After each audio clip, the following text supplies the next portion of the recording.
명랑 시사 이승원입니다.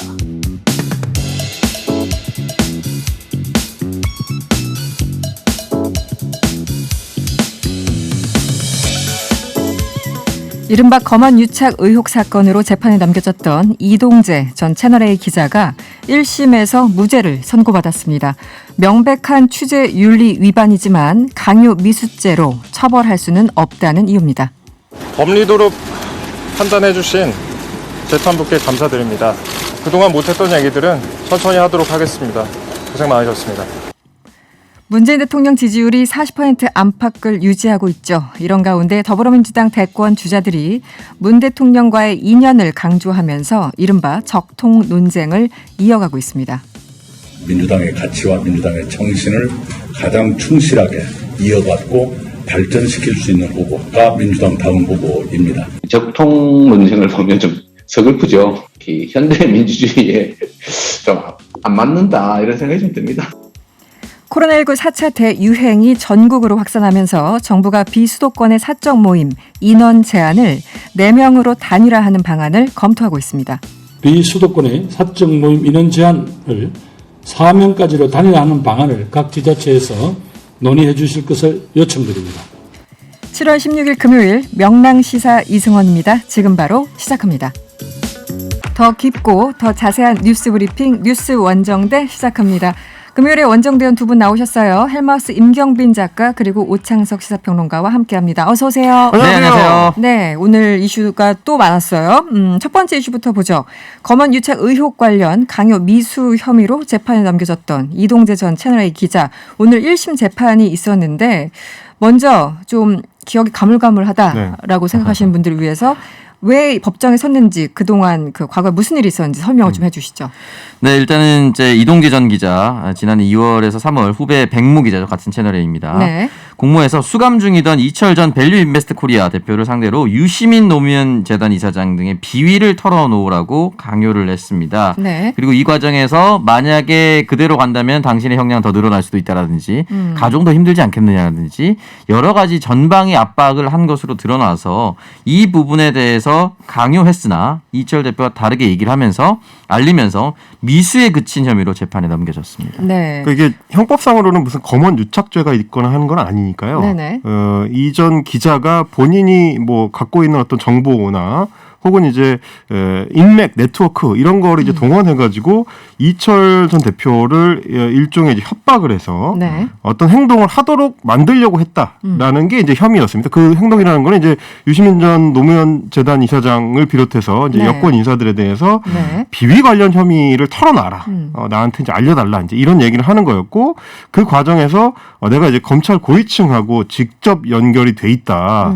그러니까 비리 정보를 나한테 주지 않으면 당신이나 혹은 당신의 가족들한테 불이익이 갈 수 있다라는 걸 이제 암시하면서 협박한 걸로 이제 검찰은 판단해서 기소를 했던 사건입니다.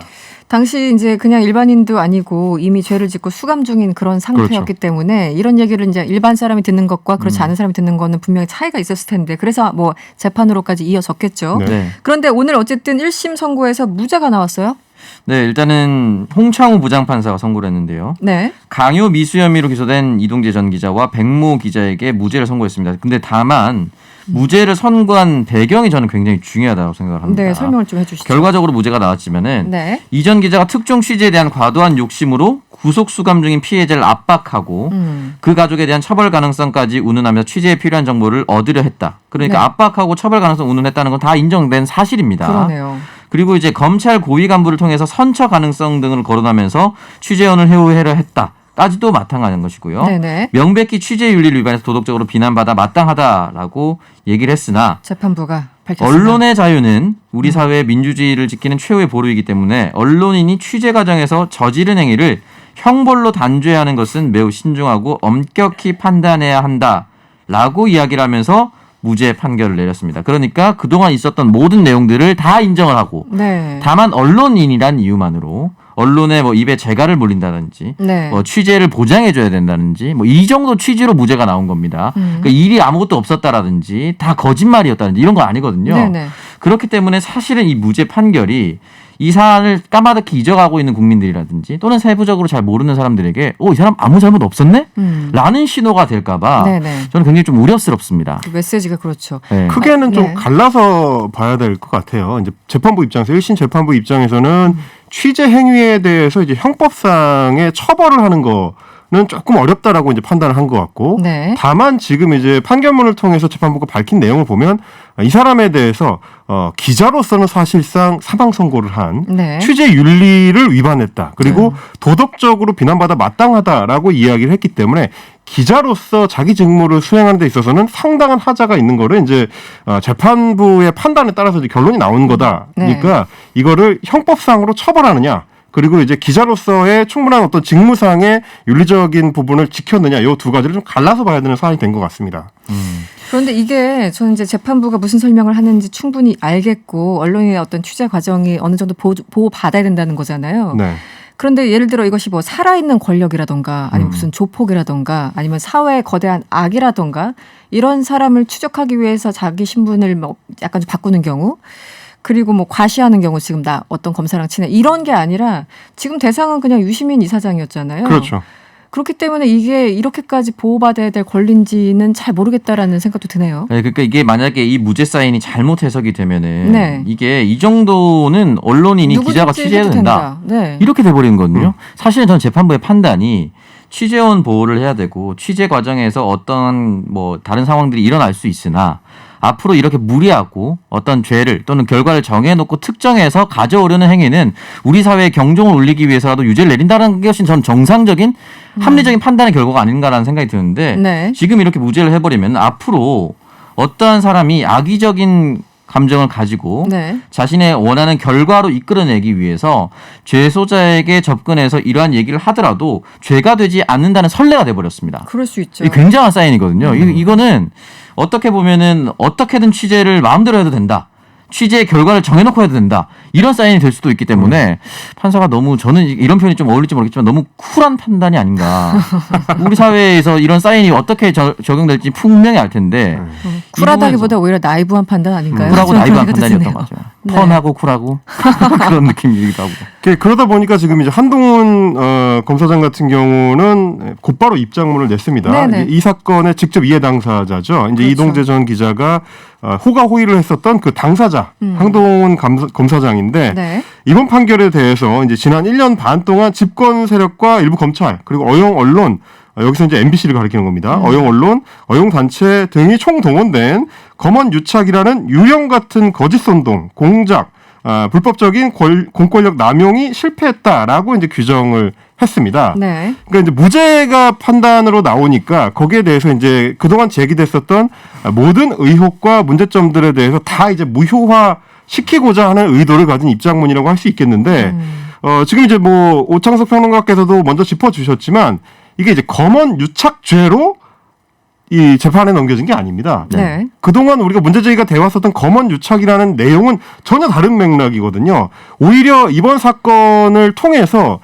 그동안은 그 시민사회에서 계속 문제제기를 해오기만 했었던 검언 유착이라는 거가 실제로 어떻게 작동하는지, 현장에서 어떻게 이루어지는지가 다 사실 드러나 버렸거든요. 네. 이게 뭐냐면 이 진행 과정상에서 나왔었던 내용이라든지 뭐 녹취록 이런 것들을 봤을 때도 한동훈 검사장처럼 소위 말하는 정보가 모이고 굉장히 검찰 내에서 이제 센 사람들이 네네. 그 정보를 여러 개로 쪼개가지고 여러 갈래로 쪼개가지고 자기가 일종의 이제 수족처럼 부릴 수 있는 기자들한테 이제 쪼개서 나눠주면서 하나씩 뿌리면서 네. 여론의 동향을 본다든지 네. 일단 한번 보도를 해가지고 간을 살짝 봐서 더 추진을 할 수 있으면 해보고 여론을 떠보기. 그렇죠. 네네. 이제 이런 걸 해왔다는 게 사실은 드러났습니다. 근데 그런 맥락으로 봤을 때 검언 유착이라는 얘기가 성립이 되는 건데, 그러니까 이제 뭐 언론 그 기자 입장에서도 자기한테 정보를 줄 수 있는 검사랑 일종의 유착 관계를 형성하거나 네트워킹을 형성해가지고 정보를 받아서 그걸 그대로 이제 기사화하는 행태, 이런 것까지도 드러났었던 거기 때문에 한동훈 검사장이 얘기하는 것처럼 법률상 형법상의 무죄와 검언 유착 문제는 별개다라는 걸 한 번 더 짚어야 될 것 같습니다. 그래서 지금 검찰이 항소 여부를 검토한다고요? 어떻게 항소를 할까요? 네, 저는 뭐 항소해야 한다라고 생각이 들고 네. 뭐 일단은 이 부분에 대해서는 글쎄요, 일단 이 얘기가 한쪽에서는 네. 이게 묘하게 정치적 사안이 돼버려서 그렇죠. 여기에 대해서 여당은 불을 들고 이제 일어나서 반발을 하고 있고 야당은 현명한 판단을 내렸다 이렇게 얘기를 해버렸어요. 사실은 이제 여야를 떠나지 않고 야권도 어떻게 보면 정권 교체를 해서 집권 인사들이 될 수가 있고 그 집권 세력의 유력 인사가 이런 취재를 당할 수도 있습니다. 그러니까 이건 민주주의에 대한 사안이거든요. 너무 여야로 정치적 사안으로 접근해서 진영 대결로 가는 것이 저는 오히려 좋지 않고 야권도 이 부분에 대해서는 분명히 선을 긋고 이 부분에 대해서는 사회의 경종을 울리는 취재가 정착이 돼야 된다는 메시지 나와야 된다고 생각합니다. 취재 윤리를 중심으로 보고 좀 봐야 될 텐데 이걸 너무 정치적인 사안으로만 본다. 네. 이런 말씀이시군요. 알겠습니다. 다음 이슈를 짚어볼까요? 박영수 전 특별검사 불명예 퇴진을 한 거죠. 사실상 이 가짜 수사업자로부터 포르쉐 차량을 제공받은 혐의를 받고 있죠. 의혹을 받고 있는데 경찰은 권익위에 박 전 특검의 신분이 청탁금지법상 공직자에 해당하는지 유권 해석을 의뢰했죠. 네, 이게 이제 입건 여부를 결정하려고 이제 권익위에 문의를 했습니다. 네. 근데 이제 권익위에서 오늘 그 결론이 나왔는데 특별검사는 공직자 등에 해당한다. 네, 라고 해당한다. 이제 밝혔습니다. 청탁금지법에서 청탁을 받으면 안 되는 혹은 네. 이제 선물이나 식사 대접을 받으면 안 되는 공직자에 해당한다고 결론이 나왔고요. 특별검사라는 거는 어떤 특정 사건에 대해서 검사와 같거나 혹은 검사에 준하는 어떤 직무 그리고 권한, 의무 이런 것들을 지게 되는 네. 특수신분이고 네네. 그리고 뭐 인용 자격이라든지 직무 범위라든지 보수라든지 이런 거에 있어서도 기존에 이제 공무원인 검사나 판사에 준하도록 법률이 규정을 하고 있다. 그러니까 이제 공무원으로 볼 수 있다라는 거고 또 하나는 이제 이번 권익의 판단을 굳이 요약을 하자면 이런 것 같습니다. 이게 이제 저 사법기관에서 네. 외주를 주는 게 아니고 별도의 기관을 이제 네. 설립을 해가지고 네. 거기에 이제 장으로 임명하는 쪽에 가깝다라는 판단이에요. 그러니까 공기관의 위임을 받아서 이제 업무를 수행하는 게 아니라 네. 특검법에 의해서 수사 및 공소 제기를 할 수 있는 권한을 부여받은 독임제 행정기관이다. 네. 그러니까 독자적으로 임명받은 행정기관의 장이다라고 이제 해석을 한 거기 때문에 그래서 그렇죠. 네. 공무원에 해당한다라고 이제 권익위는 이 판단을 내렸습니다. 반면에 이제 박 네. 특검 측에서는 위임을 받아서 이 공적 업무를 수행하는 이 사인일 뿐이다. 그러니까 개인일 뿐이다. 공무원이 아니다라는 주장을 여전히 유지하고 있습니다. 조금 전에 또 박 특검 측 입장이 나왔는데 마찬가지 입장을 유지했습니다. 그렇습니까? 네. 그냥 저도 특검이 그냥 공무원이다라고 생각을 하고 있었는데 그렇게 알고 있었는데 어쨌든 네. 다른 논리를 지금 제시를 한 거군요.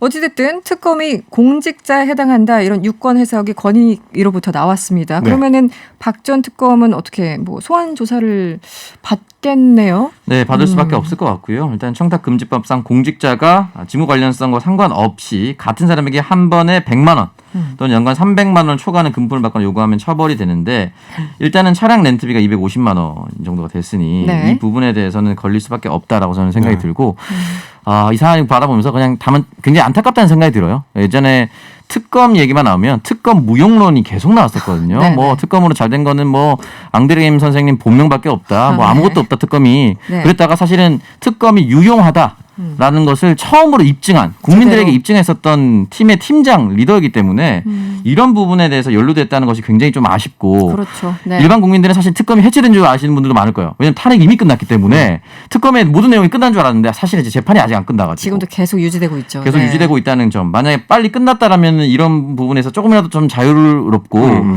끝까지 존경받는 법조인으로 남지 않았을까라는 생각도 들면서 이게 참 맞습니다. 인생이 좀 안타깝다는 생각이 들어요. 네. 쪼개보자면 그렇습니다. 청탁금지법상으로 이제 설명해 주신 것처럼 한 번에 100만 원 이상 가는 고가 선물을 받으면 안 되고 그 1년 동안 총 300만 원을 이제 받으면 안 되는 걸로 돼 있는데 지금 문제가 되고 있는 거는 이제 소위 말하는 이제 포르쉐 렌트비입니다. 네네. 그리고 이제 포르쉐를 렌트해서 좀 사용을 하다가 3개월 뒤에 그 렌트 비용에 해당하는 250만 원을 돌려줬다. 네네. 이게 아마 이제 검찰에서 수사할 대상이 될 것 같고 그 전에도 이제 얘기됐던 게 그 가짜 수산업자 김모 씨로부터 이제 대게, 뭐 과메기 이런 수산물 선물을 한 3, 4회 정도 받았다고 했는데 제가 좀 찾아보니까 이제 과메기 선물 세트 같은 경우는 우리가 40쪽 기준으로 했을 때 한 4만 5천 원 정도. 4만 5천 원 정도. 네, 쿠팡 기준으로 이제 4만 5천 원입니다. 네. 쿠팡 기준. 네. 대게 같은 경우는 이제 제가 이제 대게를 좋아해가지고 겨울에 이제 삼척 같은 현지에 가면 네. 키로당 7만 5천 원 정도 됩니다. 네. 네. 그래서 이제 보통은 이제 한 마리 정도 큰 거 시키면 한 2kg 정도 나오는데 한 15만 원에서 한 17, 8만 원 정도 네. 그 액수기 때문에 네. 그 선물은 대상이 안 될 것 같습니다. 아. 그래서 포르쉐에 대해서만 해명이 잘 된다면 네. 뭐 이게 이제 무난하게 넘어갈 수 있는데 이 3개월 뒤에 돌려준 걸 어떻게 판단할지가 앞으로 그 포인트가 될 부분이 것 같습니다. 애매해요. 즉각 네. 돌려줬으면 상관이 없을 텐데. 그러니까요. 3개월. 근데 제가 보니까 우리 저기 헬마우스가 네. 다른 경우보다 굉장히 치밀하게 취재를 해왔어요. 이 저는 또 이제 과메기와 대게에 대해서. 헬마우스 하면 디테일. 네, 디테일. 그렇습니다. 애착을 가지고 취재를 해왔다는 네. 느낌이 뿜뿜 듭니다. 과메기에 특히 꽂혀가지고 알겠습니다. 다음 이슈로 넘어갈게요. 이 적통 논쟁, 적통 경쟁. 어느 시절인데 뭐 이런 얘기도 나오고 네. 내가 진짜야 뭐 여러 가지 얘기들이 나오고 있는데 지금 더불어민주당 대권 주자들 사이에서 또 적통 경쟁 논쟁이 달아오르고 있어요. 어떤 상황입니까?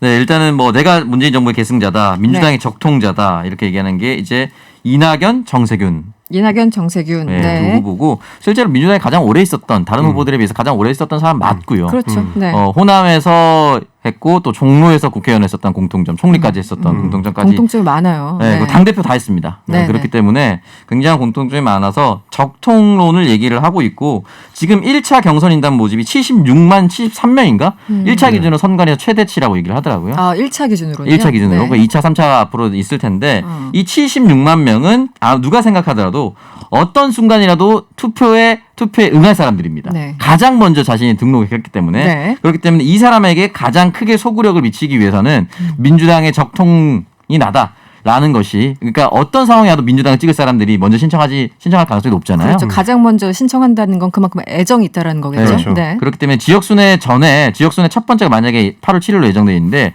그 즈음부터 이제 2차 경선인단을 모집하거든요. 네. 그러니까 1차 경선인단이 가장 영향력을 많이 발휘하는 건데 첫 지역순회가 그렇기 때문에 그 지지자들에게 이제 영향력을 미치기 위해서 이런 얘기를 하고 있는 것 같은데 글쎄요 이게 장기적으로 봤을 때는 도움이 될 것인가? 그러면은 일반 중도의 민주당 당원이 아닌 사람들은 민주당 후보를 투표할 이유가 뭐가 생기겠습니까? 중도 성향의 사람들에게는 네. 이게 과연 어필할 지점인가? 그래서 그런지 그리고 이재명 이제 후보가 사실 이재명 후보 지금 아마 말씀해 주시려고 하신 걸 텐데 어제 21세기에 무슨 적통이냐 왕조 시대도 아니고 이제 이런 얘기를 하시는 것 같아요. 네. 사실 이 적통 논쟁이 굉장히 좀 특이한 포인트가 있는 게 뭐냐면 원래는 정권 말기에 대선을 앞두게 되면 여권 내에서도 정권하고 이 어느 정도 선긋기를 하기 선긋기 마련이거든요. 거리두기를 하죠. 보통은. 그렇죠. 네. 왜냐하면 자연스럽게 대통령이나 혹은 정권 지지율이 이제 빠지기 때문에 네. 그때가 되면은 기존 정권하고 어느 정도 선긋기를 하면서 차별화를 시도하기 마련인데 네. 문제는 지금 문재인 정부 같은 경우는 지지율이 안 빠집니다. 그러니까요. 지금 대체적으로 가장 낮게 나오는 여론조사가 한 37, 8% 정도 나오고 가장 낮은 게. 그렇습니다. 네. 그래서 보통은 이제 40% 넘는 걸로 나오고 있는 데다가 네, 네. 정치적 상황이나 혹은 이 방역 상황에 따라서 조금씩 왔다 갔다 하지만 대체적으로는 여전히 40% 이상의 지지율을 유지하고 있기 때문에 집권 5년 차에 들어선 정권치고는 굉장히 이례적입니다. 그 DJ부터 이제 노무현, MB 쭉 그렇죠. 보면은 마지막 해에 주로 20%대, 잘해봤자 그렇죠. 10%대, 네. 그러니까 10%, 20%대 왔다 갔다 했었잖아요. 물론 박근혜 대통령은 탄핵이라서 아예 이제 빼야 되는 마지막 예외적인 인정하죠. 상황인 네. 거고. 그리고 굉장히 지지율 네. 자체도 이례적이지만 문재인 대통령 차원에서 보자면 새로운 정책을 입안해가지고 추진할 수 있을 만큼의 지금 힘이 남아 있어요. 네. 굉장히 특이한 새로운 정권입니다. 정책. 네. 근데 그런 상황이다 보니까 여권 주자들 입장에서는 내가 문재인 정권의 계승자다라는 거를 지금 주장할 수밖에 없는 문제가 있는데 또 하나 재밌는 포인트는 뭐냐면 네. 지금 6명의 여권 대선 주자 중에서 진짜 적통이라고 자랑스럽게 내세울 수 있는 게 이낙연 후보하고 정세균 후보를 거론하고 있지만 실제로는 정세균 후보밖에 없거든요. 실제로는 그렇습니다. 어떤 이게 맥락에서? 김대중, 노무현, 문재인으로 이어지는 그 국면에서 꾸준히 한 자리를 지켰던 사람을 하나 꼽자면 사실은 정세균 후보밖에 없어요. 왜냐하면 추미애 후보나 이낙연 후보 같은 경우는 다른 당에 있었죠. 네. 그렇습니다. 그 네. 당시에 이제 열린우리당하고 쪼개질 때 민주당에 네. 남으면서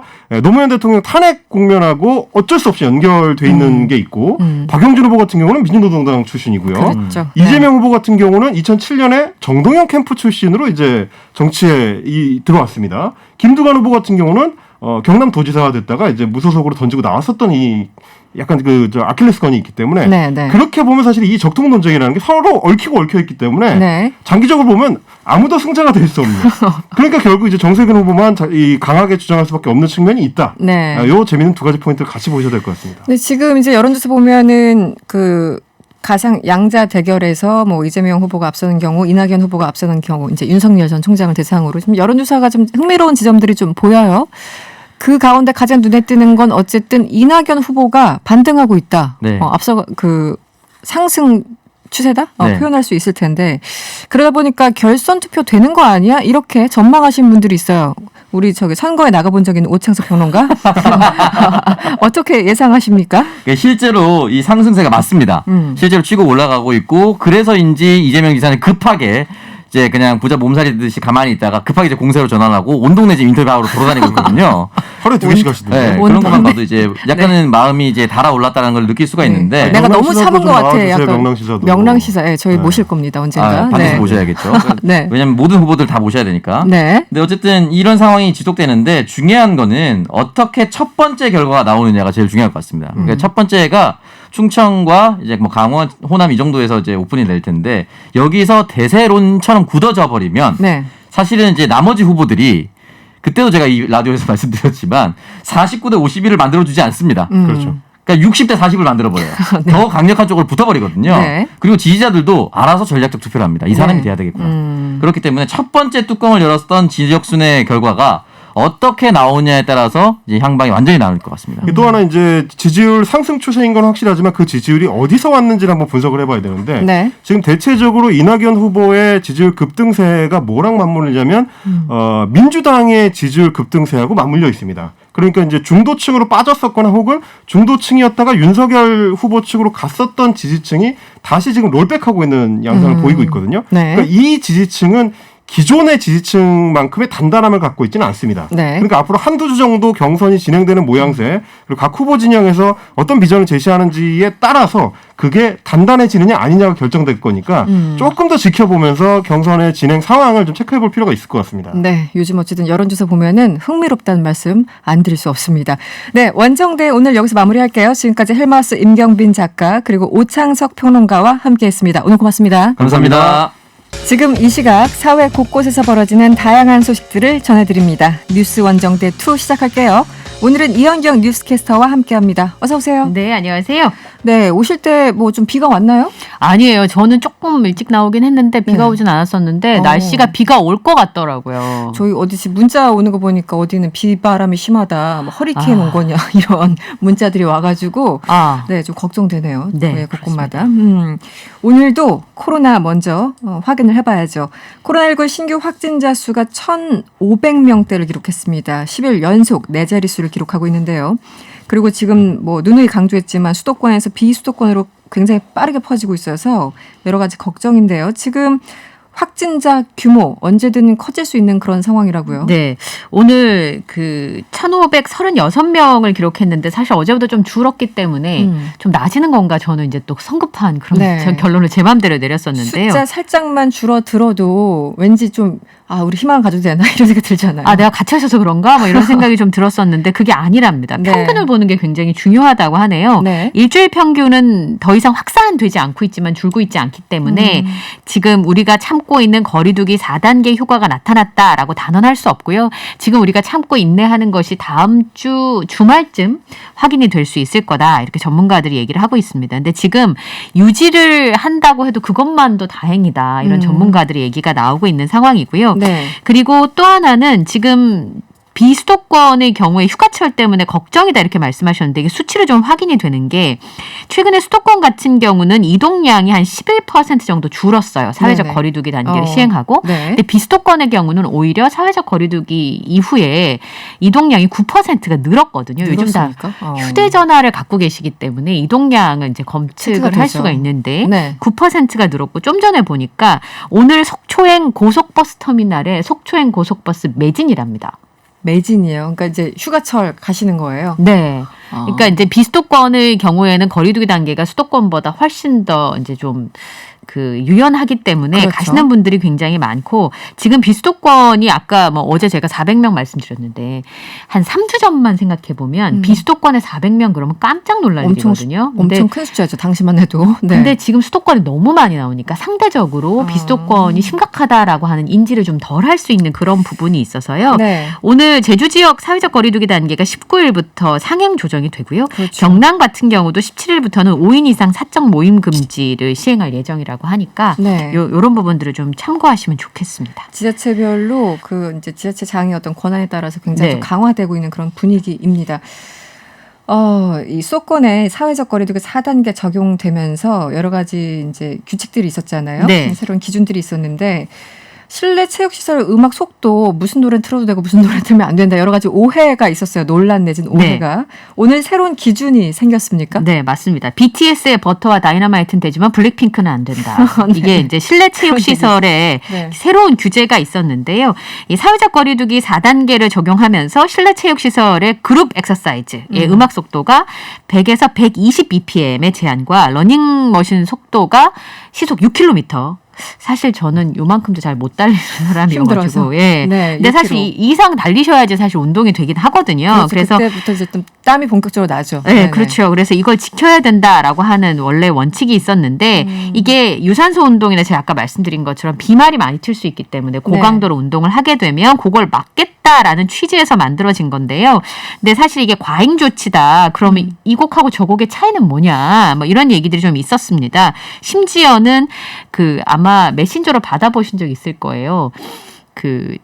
실내 체육시설에서 되는 노래 목록, 아, 네네. 안 되는 노래 목록 이런 게 있었습니다. 네, 그래서 보고 좀 웃었는데. 네, 네네. 보건복지부 DJ가 누구냐 이런 비판들까지 나온 상황이어서 네. 그래서 오늘 발표된 거는 태버나 에어로빅처럼 단체로 하는 운동만 음악 속도를 제한한다라고 하는 것이고요. 네네. 그리고 헬스장이나 일반 체육시설이나 영업장의 배경음악 또 개인 이용객을 대상으로 하는 곳에서는 음악 속도 제한이 사라집니다. 단 러닝머신의 경우에는 시속 6km 제한을 계속 유지해야 되고요. 근데 저는 실내 체육시설에 샤워가 불가능하잖아요, 지금. 그러니까요. 네, 네. 요즘 샤워장을 못 쓰게 돼 있더라고요. 네, 그러니까 그런 부분을 좀 참고하셔서 운동의 방법도 조금은 바꾸시면 어떨까 싶습니다. 그런가 하면 저도 오늘 이 기사를 유심히 읽었는데 질병관리청이 정은경 청장의 업무 추진비 사용 내역을 공개했는데요. 얘기를 좀 해주시죠. 네. 네. 질병관리청의 이 청장만 업무 추진비를 공개하는 건 아니고 계속 공개를 해왔습니다. 네네. 근데 7월 달에 SNS 공간으로부터 정은경 질병관리청장의 업무 추진비 사용 내역이 굉장히 떠돌았어요. 그러더니 이제 이게 급기야 누리꾼들의 네. 이야기거리가 되기 시작했는데요. 네. 이유는 지난 7일에 질병청에서 정은경 질병관리청장의 6월 업무 추진비 내역을 공개를 했는데 32번에 걸쳐서 399만 5,400원을 썼습니다. 네. 많지 않아요? 이렇게 생각하시는 분들도 있으실 수도 수 있죠. 있는데요. 네. 정은경 질병관리청장과 같이 밥 먹은 사람은 251명입니다.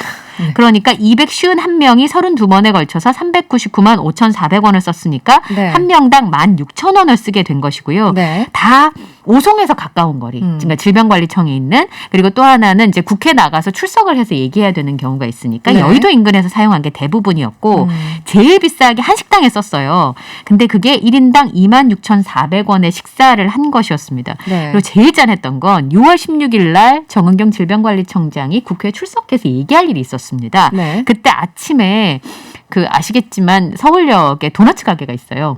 있죠. 네. 거기서 5명이 5,000원치의 도넛을 먹은 거예요. 아, 하나에 1,000원씩. 네, 그걸로 아침을 대신한 거죠. 그래서 네. 짠하다 이런 말들이 있었는데 더 눈에 띄는 건 비고란에 보면 다 포장이에요. 네, 저도 봤는데 다 포장이더라고요. 그러니까 네. 손님하고 같이 가야 되는 그런 경우를 제외하고는 다 포장. 예. 하고 그리고 식사도 따로 하신다고 얘기 예, 들었는데. 따로 정은경 질병 말하자면 본인 스스로가 방역수칙을 아주 철저하게 지키고 있다라는 네. 부분인데 이 얘기를 들으면서 누리꾼들이 대부분은 긍정적인 여론이 많았어요. 네네. 매일 고기 사 드셔도 된다. 그렇게 일을 하시면. 그렇죠. 그리고 이런 부분에 있어서 저는 리더십에 대한 생각을 좀 해보게 됩니다. 정은경 질병관리청장이 얼마 전에 사과했잖아요. 네네. 이번에 백신 예약하는 부분에 있어서. 네, 어떤 언론의 제목이 여론은 왜 정은경 질병관리청장의 사과를 쉽게 받아들이고 또 왜 이렇게 응원하게 되는 것일까 네네. 이런 얘기가 있었는데 그건 바로 이분이 어떤 방역에 문제가 생겨도 다 내 탓이오라고 인정하는 것이기 때문이다. 그러니까 지난번에도 이 거리두기 단계 완화 때문에 국회에서 질문이 있었을 때도 방역당국의 책임이다. 네. 서울시에서 거리두기를 좀 완화하는 듯한 그 이미지 때문에 네. 수도권이 이렇게 많이 늘어나는 거 아니냐라고 물었을 때도 내 책임이다라고 하는 리더십 때문이다라고 얘기했는데요. 얼마 전에 홍준표 의원이 정은경 질병관리청장을 문책하는 듯한 발언을 했습니다. 그랬더니 누리꾼이 이렇게 댓글을 달았어요.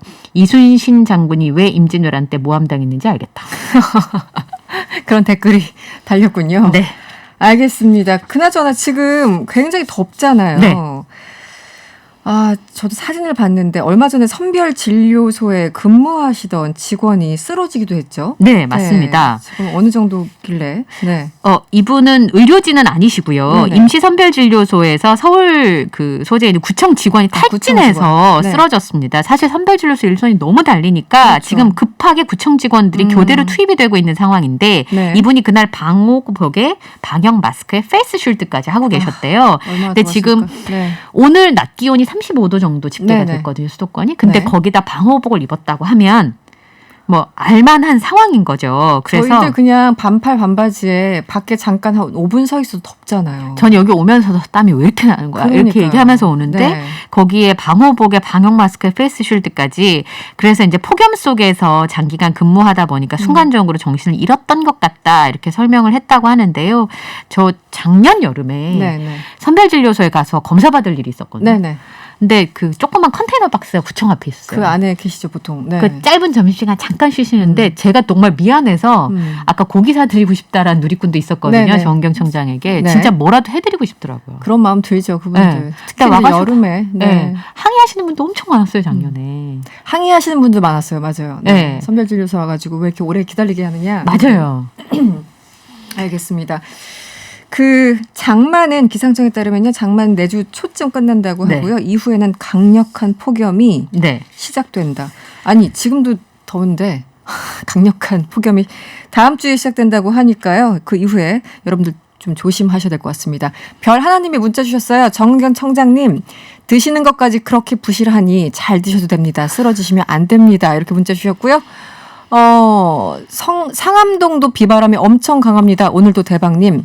3509번님은 경기도 양주시도 많이 내렸습니다. 퇴근길 모두 안전 귀가하세요. 이렇게 문자 주셨습니다. 모두 감사드리고요. 네, 지금까지 이현경 뉴스캐스터와 함께했습니다. 오늘 고맙습니다. 감사합니다. 한 주의 스포츠 뉴스를 한 번에 정리해드립니다. 스포츠 원정대 시간이죠. 스자랄 스포츠를 잘 아는 방송인 최영진 씨와 함께합니다. 어서 오세요. 네, 안녕하세요. 안 잘리고 돌아온 최영진입니다. 왜 그러세요? 네. 예. 사상 초유의 KBO 야구 중단을 부른 NC 선수들의 사건 저희들 사실 전달해 드렸는데 이 뉴스를 예. 오늘 KBO가 상벌위원회를 열었다고 합니다. 결과 나왔어요? 결과 나왔습니다. 그 전에 우리 저 진행자께서는 야구 좋아하십니까? 야구 저기 정상근 기자 놀린다고 만들어낸 얘기가 하나 있는데 예. 네, 요즘 가장 좋아하는 야구 선수 누구예요? 박지성? 뭐 이렇게 얘기하는 수준이기 때문에 저한테 심한 질문 하지 말아주세요. 네. 이게 지금 그 야구 별로 안 좋아하시는 분들은 네. 야구 고장 뭐 몇 경기 쉬는데 뭐가 그게 문제냐 이렇게 말하시는 분 계신데 네. 이 드라마 같은 거 보면 네. 우리가 남매였어 하다 끝난 거예요 지금. 그 정도로 비유할 수 있는 상황인데. 그래요? 네. 이게 KBO 사상 초유의 이 중단 사태고요. 뭐 간단하게 또 설명을 드리면 네. NC 다이노스 소속 박성민, 박민우, 권희동, 이명기 선수가 지난 5일과 6일 밤 네. 외부 여성들과 새벽 4시까지도 넘겨서 이 술자리를 가졌다가 코로나에 확진이 된 상황입니다. 네, 보도됐죠. 그렇죠. 네. 방역 수칙을 어겼고요. 뭐 역학조사에서도 동선을 숨겼습니다. 이 때문에 강남구청에 고발이 있었는데 네. 오늘 네. 오전에 KBO 상벌위는 품위 손상 행위에 근거해 방역 수칙을 위반한 4명의 선수에 대해서 각각 72경기 출장 정지, 네. 또 제재금 1,000만 원을 부과했습니다. 자, 구단에 대해서는 선수단 관리 소홀로 인해서 리그 중단이라는 심각한 결과가 초래됐고 리그 명예가 훼손됐다고 판단해서 1억 원을 부과하기로 했습니다. 그렇군요. 예. 굉장히 강하게 처벌한 것 같네요. 예. 4명 선수에 대해서 각각 72경기 출장 정지. 음. 이 징계 수위가 저는 뭐 정확하게 모르지만 이전과 비교하면 어떻습니까? 좀 강경한 것 같기도 한데. 예, 일단 네. 결론부터 말씀드리면 72경기 출장 정지는 KBO 리그 내에서 음주운전과 비슷한 징계 수위거든요. 아, 그렇군요. 예, 네. 지금까지 올 시즌 그 KBO의 NC 다이노스가 74경기를 소화했거든요. 네. 총 144경기인데 남아있는 경기가 70경기예요. 아. 예. 72경기가 지금 징계를 그러면 받았잖아요. 아예 이제 못 나가는. 그렇습니다. 네네. 이 네 선수 사실상 시즌 마감입니다. 예. 굉장히 큰 타격일 텐데. 알겠습니다. 상황이 이렇게 됐군요. 그 상벌위원회는 원래 예정돼 있었던 건가요? 예, 예정이 돼 있었고 오늘 오전에 열었고요. 열어서 바로 그렇게 결론이 난 거예요. 그렇습니다. 이게요, 지금 협회 차원에서 네. 이 징계를 내린 거고 또 NC 구단 내에서 또 다른 징계가 내릴 수도 있어요. 따로. 예, 협회 네네. 차원에서 내린 거고 지금 말씀드린 건 별개로. 예, 네. 이 징계를 또 부과할지는 아직 미지수인 상황입니다. 알겠습니다. 다음 뉴스로 넘어가 볼까요? 이번엔 도쿄 올림픽 소식입니다. 어제 저희 선수촌장님 인터뷰도 했는데 예. 이 도쿄 올림픽 선수촌에 있는 우리 국가대표팀 숙소에 걸린 현수막. 이 현수막 때문에 일본이 불편한 감정을 드러내고 있다고 하는데 어떤 상황인지 설명을 좀 해주시죠. 그렇습니다. 네. 그 도쿄올림픽 선수촌 한국팀 거주동에 신에게는 5천만 국민들의 응원과 지지가 남아 있어옵니다라고 적힌 현수막을 네. 이 태극기와 함께 걸었는데요. 네. 이를 좀 일본이 문제를 삼으려는 기류가 엿보이고 있습니다. 네. 현수막의 메시지에는 이순신 장군이 임진왜란 때 선조에게 올린 장계에 상유십이 순신불사, 제게는 아직도 12척의 배가 있고 저는 죽지 않았습니다를 떠올리게 하는데요. 네, 네. 그 명량 보셨나요? 영화? 봤죠. 예, 네, 예. 네. 이에 대해 일본 매체 도쿄 스포츠는 반일 상징을 꺼내 들고 일본과 당시의 조선 사이의 전쟁에 관련된 말을 선수촌에게 건넨 것은 큰 파문을 부를 것 같다고 또 15일에 보도했습니다. 네. 참 일본 굉장히 민감하게 반응하는 것 같은데 예. 우리 팀 숙소 앞에서 일본 구구 정당 우길기를 들고 기습 시위를 벌였다고 하던데요. 그렇습니다. 네. 일본 구구정당인 국민당 관계자들 오늘 낮 이 우리 선수촌 앞에서 우길기와 확성기를 들고 한국의 어리석은 반일 공작은 용납할 수 없다면서 한국 선수단을 내보내야 된다며 이 도발을 했습니다. 그러니까 이 현수막 때문에 그렇죠. 나온 건가요? 예, 예. 일본 국민당은 일본군 위안부 소녀상의 그 말뚝 테러를 네네. 저지른 스즈키 노부유키가 이끄는 좀 혐한의 정당이거든요. 그렇죠. 네. 일부 네티즌들도 한국 측이 올림픽에서 반일의 상징인 이순신 장군을 내세우고 있다며 반발하는 모양새입니다. 자, 네티즌들 어떤 말을 하고 있냐면요. 올림픽을 정치 이용하는 것 같다. IOC 대회 실행위원회는 한국 선수단에 대해서 이 페널티, 벌칙을 줘야 한다. 이런 주장을 펼치고 있습니다. 사실 본인들도 뭐 독도를 자기 땅이라고 계속 예. 왜곡하고 있지 않습니까? 그렇습니다. 네. 조금 거슬러 올라가면 저희 그 평창 올림픽 때 네네. 한반도기에 독도를 빼라 그랬어요, 일본이. 맞아요. 네네. 그때 우리 뺐거든요. 일본은 지금 최근 공식 홈페이지에 독도를 일본 땅으로 왜곡해서 또 외교 문제 일으키기도 하고 있고요. 지금도. 네. 예. 우리 정부와 대한체육회는 좀 공식 항의를 했습니다. IOC에. 근데 여전히 지금 수정이 안 돼 있고 네. 최근 그 방위백서에도 독도에 대한 영유권 주장을 계속 반복하고 있습니다. 네. 본인이나 다시. 조금 잘하지. 항상 그런 생각을 하게 되죠. 예, 네. 예. 알겠습니다. 다음 뉴스 세 번째 뉴스로 넘어가 볼게요. 예. 유로 2020 이탈리아가 53년 만에 잉글랜드를 제치고 우승을 차지했네요. 예, 앞선 그 두 주제는 그래도 우리 승원 진행자가 관심이 조금 있을 것 같은데 네. 이 세 번째 주제는 이 나라들이 좀 멀리 있네요. 한국에서 좀 멀어요. 네. 자, 이탈리아가 영국 런던에 있는 유로 2020 잉글랜드와 결승전에서 이 승부차기 끝에 3대2로 이겼습니다. 네. 53년 만에 우승인데요. 53년. 축구인들의 축제로 불리는 유로 대회 최종전이 좀 안타까워요. 저도 축구 팬인데 네. 인종차별의 혐오와 증오로 좀 번졌습니다. 어떤 내용이 있었습니까, 이번에는? 예, 잘 설명을 드릴게요. 네. 이탈리아와 잉글랜드 이제 결승전에서 맞붙었습니다. 네. 두 팀은 연장전 120분 동안 혈투를 벌였는데 결국 승부를 가리지 못했어요. 혹시 승부차기라고 아시나요? 그건 알죠. 예, 네. 예. 승부 가리지 거기까지는? 못하고 네네. 예, 승부차기로 갔는데 이때 한 명 한 명씩 나와서 차요. 네네. 이탈리아 선수 한 명, 뭐 잉글랜드 한 명. 공교롭게 잉글랜드 팀의 3, 4, 5번 키커가 네. 실패를 합니다. 네. 골을 못 넣었어요. 네. 근데 흑인이었어요. 아, 3, 4번 다. 3, 4, 5번이. 네. 자, 이러자 극성스러운 잉글랜드 축구 팬들이 네. 해당 선수의 SNS 등에 극심한 인종차별 공격을 퍼붓고 있는 겁니다. 그래요? 예. 자, 선수들의 SNS 저도 가봤는데 네. 원숭이 이모티콘, 너무 혐오, 심하다. 네. 증오 발언, 인종차별 게시물들이 줄을 이었고 특히 마지막에 실축을 한 이 사카라는 선수가 있는데요. 네. 19살이에요. 어리네요. 예, 네. 나이지리아 이중 국적을 갖고 있는 선수인데 그를 향해서 네 나라로 돌아가라. 아니 열심히 뛴 선수들한테 어떻게 이럴 수 있어요? 인종차별한 그러니까요. 팬들 처벌 어떻게 안 됩니까? 예, 형사처벌 받게 됐습니다. 아 그래요? 예, 예. 오. 영국은요, 그 훌리건들에 대응하는 축구 경찰대가 따로 있어요. 그래서 훌리건데 너무 난동을 벌이죠. 너무 행동을 부리니까. 네, 네. 인종차별을 한 4명을 체포했습니다. 자, 앞으로 더욱더 처벌을 강화하고 밝혀내겠다. 더 많은 축구 팬들이 처벌을 받을 것 같고요. 보리스 존슨 영국 총리도 이번에 인종차별을 한 훌리건들은 앞으로 경기장 출입을 하지 못하게 막겠다. 네. 이렇게 밝혔습니다. 네. 인종차별이 축구장에서 굉장히 많이 발생을 하는데 그렇죠. 특히 축구 경기 하다 보면요. 그 유럽 사람들이 우길기를 들고 네. 그게 멋있는 줄 알고 들고 오는데 그게 이런 인종차별이나 또 의미를 전쟁 모르니까. 범죄, 없어야겠습니다. 알겠습니다. 오늘 명랑 퀴즈로 마무리를 할게요. 예. 앞서 스포츠 원정대에서 전달해드린 내용입니다. 우리 올림픽 국가대표 선수들 숙소에 걸린 현수막 문구는 이순신 장군이 이 해전을 앞두고 남긴 명언을 응용한 거죠. 이순신 장군이 신에게는 아직 12척의 배가 남아 있습니다. 라는 장계를 올리고 조선의 바다를 지킨 이 해전은 무엇일까요? 객관식 우리 최영진 씨가 보기를 좀 주시죠. 예. 1번 살라미스 해전, 2번 명랑시사 아니고요. 명량해전, 네. 3번 칼레 해전, 4번은 저 해물파전.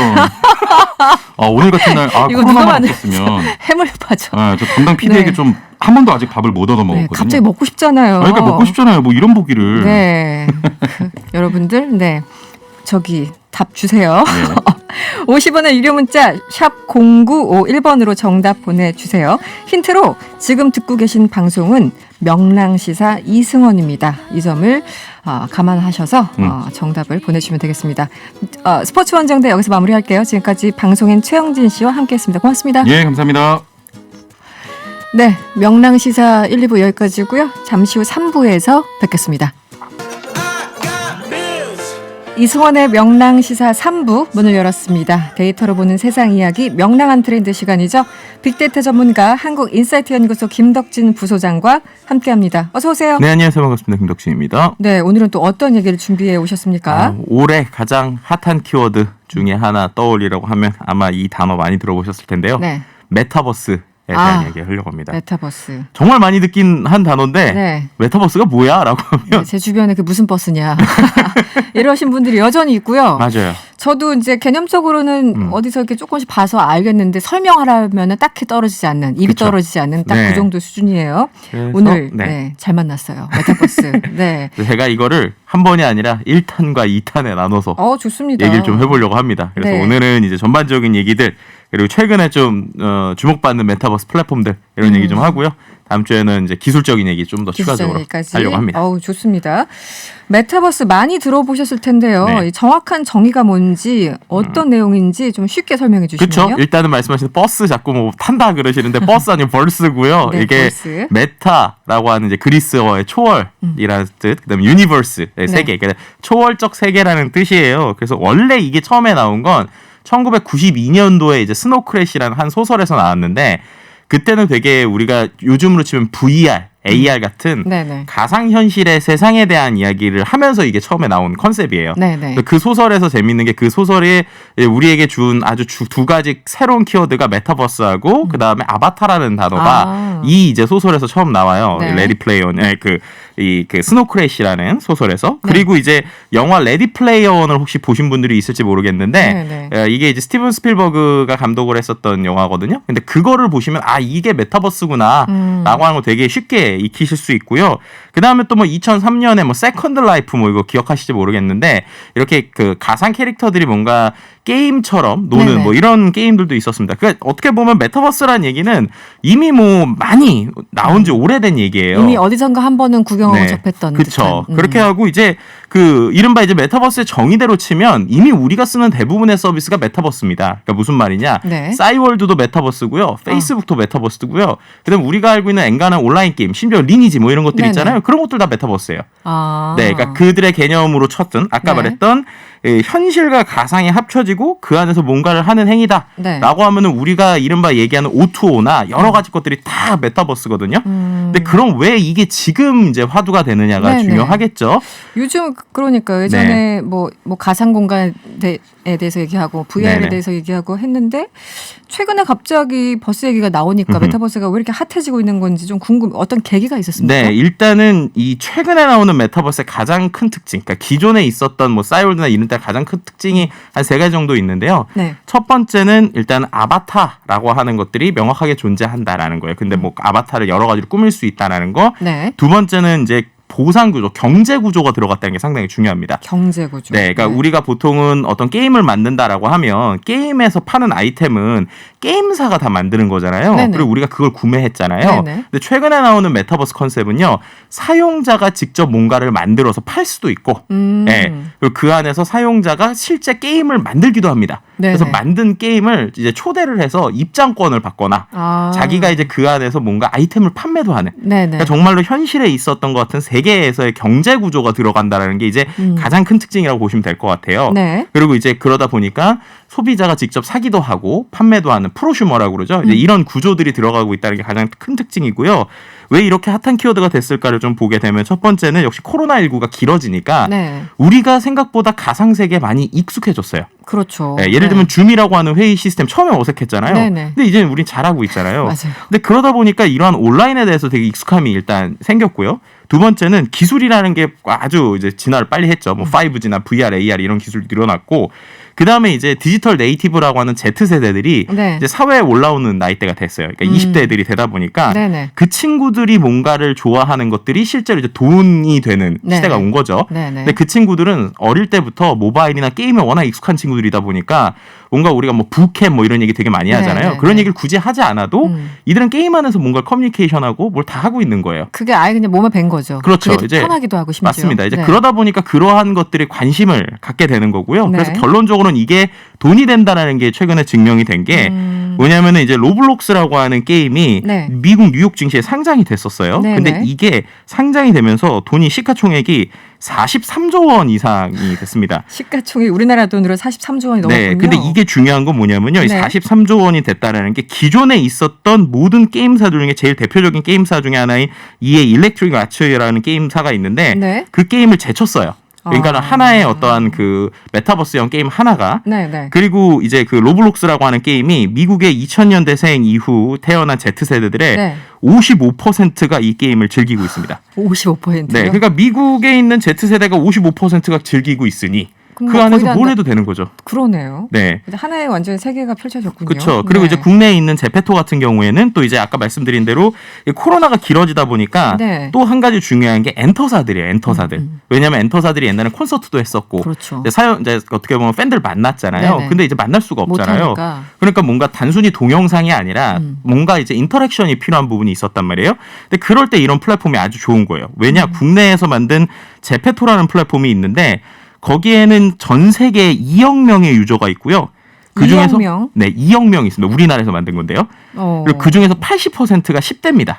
그러니까 전 세계 10대가 1억 8천만 명 정도 네. 모여 있는 플랫폼이 우리나라 플랫폼이 있는 거예요. 대단해요. 그러니까 반대로 10대들한테 뭔가를 해야 되는 사람들은 거기 다 들어가야겠죠. 네네. 그러다 보니까 빅히트 YG 엔터가 이 플랫폼에 120억 투자했고요. JYP가 50억 투자했습니다. 투자하는데 다 이유가 있어요. 예, 80%까지 이렇게까지 높은지 몰랐네요. 예, 숫자가. 맞습니다. 실제로 이제 왜 그러냐면 90% 정도가 외국 사용자예요. 네. 그러니까 우리는 그러니까 잘 모를 수밖에 없었던 그렇군요. 네, 이런 특징이 있었고요. 그래서 뭐 이 시장이 계속적으로 뭐 예를 들면은 뭐 PwC 같은 경우에는 이런 메타버스 XR 시장이 2030년까지 뭐 1,700조까지 갈 거다. 뭐 이런 식의 엄청난 숫자들을 얘기하다 보니까 네. 어쨌든 이게 맞을지 틀릴지 몰라도 네. 중요한 거는 돈이 몰리고 지금의 가장 소비층이라고 할 수 있는 Z세대들이 많이 모여 있고 네. 그리고 어른 세대들도 이러한 가상에 익숙해지니까 이제 이 안에서 뭘 좀 더 해볼 수 있지 않을까? 네. 라고 하는 것들이 어떻게 보면 이제 나오고 있는 상황이라고 보시면 될 것 같습니다. 이 로블록스라는 곳이 시가총액 지금 43조, 44조 육박하는데 뭐 2030년이면 또 엄청난 또 숫자로 그렇죠. 상승하는 것도 뭐 전혀 불가능해 보이진 않네요. 그렇죠. 왜냐하면 사람이 모여 있으면 돈이 다 모이니까요. 그러니까요. 네. 그 이제 어쨌든 나를 대신해서 캐릭터들이 온라인에서 활동하고 그 안에 또 내 뭐 방도 있고 뭐 백화점도 있고 도로도 있고 여러 가지 이제 그 안에서 활동을 하는 거잖아요. 그런데 사실 이제 저처럼 조금 된 사람들은 당장 싸이월드가 생각나잖아요. 그렇죠. 싸이월드의 고급형 이렇게 말을 해야 될까요? 비교해 조금 보자면 이제, 기술적인 차이가 사실 네, 엄청 일단 있을 기술적인 것 같아요. 차이에서 첫 번째로는 아바타를 정말로 내가 원하는 대로 마음대로 꾸밀 수 있다는 게 가장 큰 특징이에요. 그러니까는 네네. 기존에는 몇 개, 뭐 4-5개 중에 골랐다고 맞아요. 치면 네네. 최근에 나오는 기술들은 뭐냐면 일단 셀카를 찍어요. 내 셀카를. 그럼 내 셀카에 비슷한 캐릭터를 먼저 잡아줍니다. 네. 그럼 거기에서 이제 꾸미기 시작을 하는 거예요. 네. 그러니까 다양한 형태로 꾸밀 수가 있다라는 게 그래서 이런 게 AR 기술인데 네. 이런 AR 기술이 들어가 있다라는 것. 그리고 두 번째는 미니룸이라고 했던 건 정말 나만의 공간에 나 혼자 있었잖아요. 네네. 근데 그 안에 누군가가 내 방에 들어와서 커뮤니케이션도 하고 이제 초대도 하고. 네, 또 그 방 안에서 회의도 하고 그 방 안에서 영화도 같이 보고 아. 그 방 안에서 컨텐츠도 소비하고 그리고 또 내 방에서 다른 사람의 방으로 왔다 갔다 하면서 뭔가 이제 사인도 받고 막 이런 식의 정말로 온라인이지만 우리가 실제 현실에서 있는 일 같은 거를 아주 자연스럽게 할 수 있게 이런 모바일 기술들이 많이 좋아졌다는 거예요. 그러니까 평소에 우리가 이제 코로나 전까지만 해도 오프라인에서 그냥 일상적으로 친구나 지인들, 가족들하고 했던 그 모든 그렇죠. 행위들을 네. 일상들을 그냥 온라인상에 이제 가져다 놨다 이렇게 보면 될 것 네, 같네요. 맞습니다. 특히나 이제 음성 채팅 같은 경우도 상당히 잘 돼요. 네, 그러니까 네. 캐릭터끼리 움직이면서 막 가면서 야, 우리 저기 가볼래? 야, 뭐 대화할래? 이렇게 하면서 하는. 그러니까 우리가 클럽하우스도 한때 떴었잖아요. 네네. 음성 채팅하는 거. 네네네. 근데 음성 채팅만 하면 심심하잖아요. 네네. 근데 음성 채팅을 하면서 우리 캐릭터들이 서로 이제 움직이면서 아, 실제. 네, 뭐 실제 뭐 교실에 앉기도 하고 그리고 그 뭐 어떤 회의실 같은 데 가서 회의하는 것처럼 앉기도 하고 뭐 이런 것들이 벌어지고 있는 게 지금 메타버스 플랫폼들이라고 보시면 될 것 같습니다. 네. 지금 우리나라에 네. 이 메타버스 플랫폼들이 여러 개가 있습니까? 어떻습니까? 네, 일단은 가장 대표적인 게 아까 말씀드렸던 국내에서 이제 네이버에서 만든 네이버 Z에서 만든 제페토라는 플랫폼이 있는데 네. 이게 아까 말씀드린 대로 뭐 캐릭터들이 교실에 가고 회의도 하고 이야기도 하고 이런 구조예요. 근데 이게 얼마큼 영향력인지 가장 먼저 보여줬던 사례가 2020년 9월에 말씀드린 대로 블랙핑크가 네. 이 안에서 가상 팬 사인회를 했어요. 아. 네, 이제 사람들 못 만나잖아요. 그러니까 네네네. 블랙핑크 아바타들이 있는 방이 있었습니다. 네. 그럼 거기에 제가 들어가서 거기에 있는 블랙핑크한테 사인을 받거나 가능하네요. 네, 아니면은 그 거기에 네. 있는 캐릭터랑 내 캐릭터가 같이 셀카를 찍는 거예요. 그럴 수 있겠네요. 그럼 오히려 이제 그 우리가 말하는 데서는 팬 클럽이 아무리 그래도 이렇게 오래 못 만나잖아요. 그렇게 만나기가 거의 불가능하죠. 그렇죠. 몇몇 근데 빼고는. 모든 사람하고 같이 뭐 셀카를 찍는다거나 이럴 수 있는 거예요. 그러다 보니까 한 달이 안 되는 시간 동안에 4,600만 명이 다녀갔습니다. 네. 이 가상 팬 사인회. 네, 맞습니다. 그리고 또 이 와. 캐릭터를 이용해서 뮤직비디오를 만들었거든요. 그러니까 네. 뮤직비디오에 그 블랙핑크 실제 인물이 나오는 게 아니라 이 아바타들이 들어간 뮤직비디오를 했는데 네네. 이게 한 달 만에 유튜브에서 7,200만 뷰가 나왔어요. 네, 한 달 그러니까 만에. 네, 그러니까 우리는 인지 못해도 이미 그 친구들은 그렇게 즐기고 있는 거고요. 그러네요. 네. 심지어 이 제페토 안에 이미 한강 시민공원도 들어 있습니다. 11월에. 네, 이게 이제 한국관광공사에서 만든 건데 네. 여기에 이미 한 하루에 25만 7천 명이 거기 방문하고 있대요. 그러니까 가상에 있는 한강 시민공원이고. 네, 직접 이제 한강공원 가기가 좀 어렵거나 불편하신 분들 그렇죠. 가상세계에서 가시는군요. 그렇죠. 거기서 뭐 반포대교 무지개 분수도 보기도 하고 남산 네. 엔타워도 보고 뭐 이런 것들을 하고요. 음료수도 마시고. 네, 뭐 말씀하신 대로 그게 또 뭐가 있냐면 그 안에 편의점도 들어가 있어요. 아, 편의점도. 네, 이게 최근에 왠지. 이제 말씀하신 대로 한 네. 편의점이 네. 아예 계약을 해서 실제로 그 안에다가 실제 우리가 있는 브랜드 편의점이 들어갔습니다. 그럼 실제 그 이름 그대로 써요? 네, 지금 맞습니다. 우리 오프라인에서 보는 그 예, 원모 맞습니다. 편의점? 네네, 모 편의점이 아. 들어갔고요. 그리고 그 안에 또 들어가면 정말로 뭐 라면 끓이기도 있고 커피도 팔고 뭐 여러 가지를 파는 거예요. 나중에 막 권리금까지 나오겠어요, 진짜. 아, 충분히 가능하죠. 그래서 말씀하신 데 그게 이제 가상 부동산에 사람들이 투자하는 이유가 어떻게 보면 그런 식으로 연결이 되다 보면 향후에 이게 그냥 우리가 단순히 즐기는 건이었지만 네네. 거기에 정말 말씀하신 대로 어쨌든 가상의 공간이지만 어떤 공간의 한정이 있을 거잖아요. 네네. 그러니까 그 안에서 그런 뭐 권리금이나 여러 가지도 가능하지 않을까 이런 생각들 하시는 분들도 있죠. 그 가상 부동산 저도 이제 무슨 다큐 프로그램을 봤는데 네. 이제 많은 사람들이 참여하고 하고 있다고 해서 가격도 굉장히 올라간다고 해서 그렇죠. 왜 이걸 하나 싶었는데 지금 편의점 말씀하시니까 네. 조금 이해가기가 시작했어요. 그렇죠. 그리고 이게 이제 확장성이 있는 게 뭐냐면요. 지금은 아직 그 편의점이 캐릭터가 그냥 라면 먹는 흉내만 내고 있는 거거든요. 근데 그게 배달앱이 될 수 있는 거예요. 생각해보면. 그렇구나. 네, 엄청 심플하죠. 예를 들면은 제가 실제로 어떤 가상 공간에 들어가서 그 안에서 주문을 해요. 네. 그러면 내 캐릭터도 라면을 먹고 있지만 네. 배달이 오는 거죠, 우리 집에. 어. 그러면은 제 캐릭터는 이제 그 플랫폼 안에서 영화 보면서 제 캐릭터 라면 먹고 있고 저도 직접 라면을 먹는 네, 이런 행위들이 아주 쉽게 연결되니까 네. 그러니까 이제 향후에 뭔가 배달 앱이든 우리가 별도로 뭔가 떨어져 있는 뭐 교육 앱이든 이런 것들이 하나의 세계 안에서 실제로 네. 소비될 수 있는 것이 아니냐 이런 얘기들이 지금 나오고 있는 상황입니다. 그렇군요. 알겠습니다. 뭐 입학식도 열리고 회의도 하고 다 하고 이 지금 이제 돈이 되는 곳에 네. 몰리게 돼 있잖아요. 그렇죠. 사람이든 특히 기업들. 뭐 기업들 광고 마케팅 수단으로 이제 많이 활용할 것 같아요. 가장 활발한 데가 최근에 명품 시장입니다. 왠지 네. 그럴 것 같아요. 네, 맞습니다. 구찌, 나이키, 버버리, 뭐 우리가 알고 있는 엔가나 LMS 등 이런 데들이요 다 플랫폼 안에 들어가 있고요.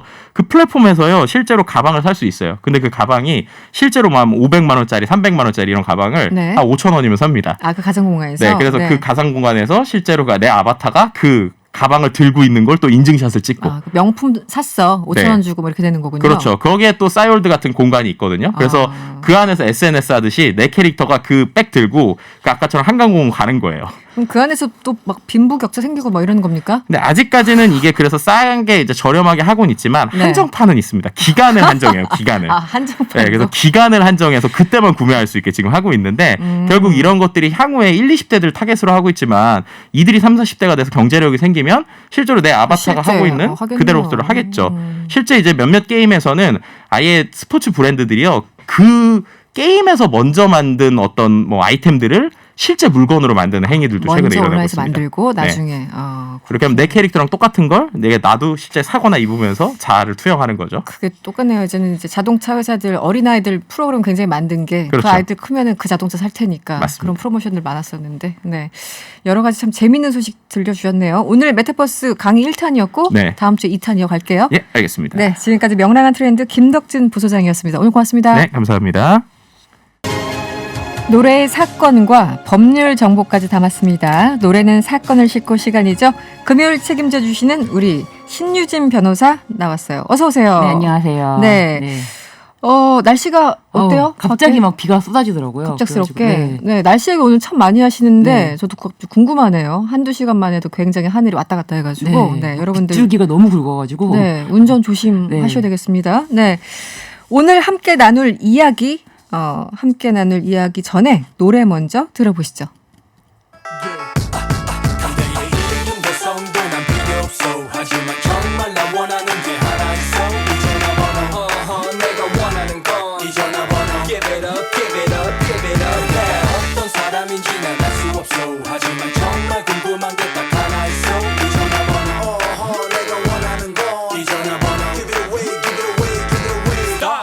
네, 지금 들으신 곡은 진우션의 전화번호였습니다. 네, 이 노래와 어울리는 오늘 사건 바로 만나보죠.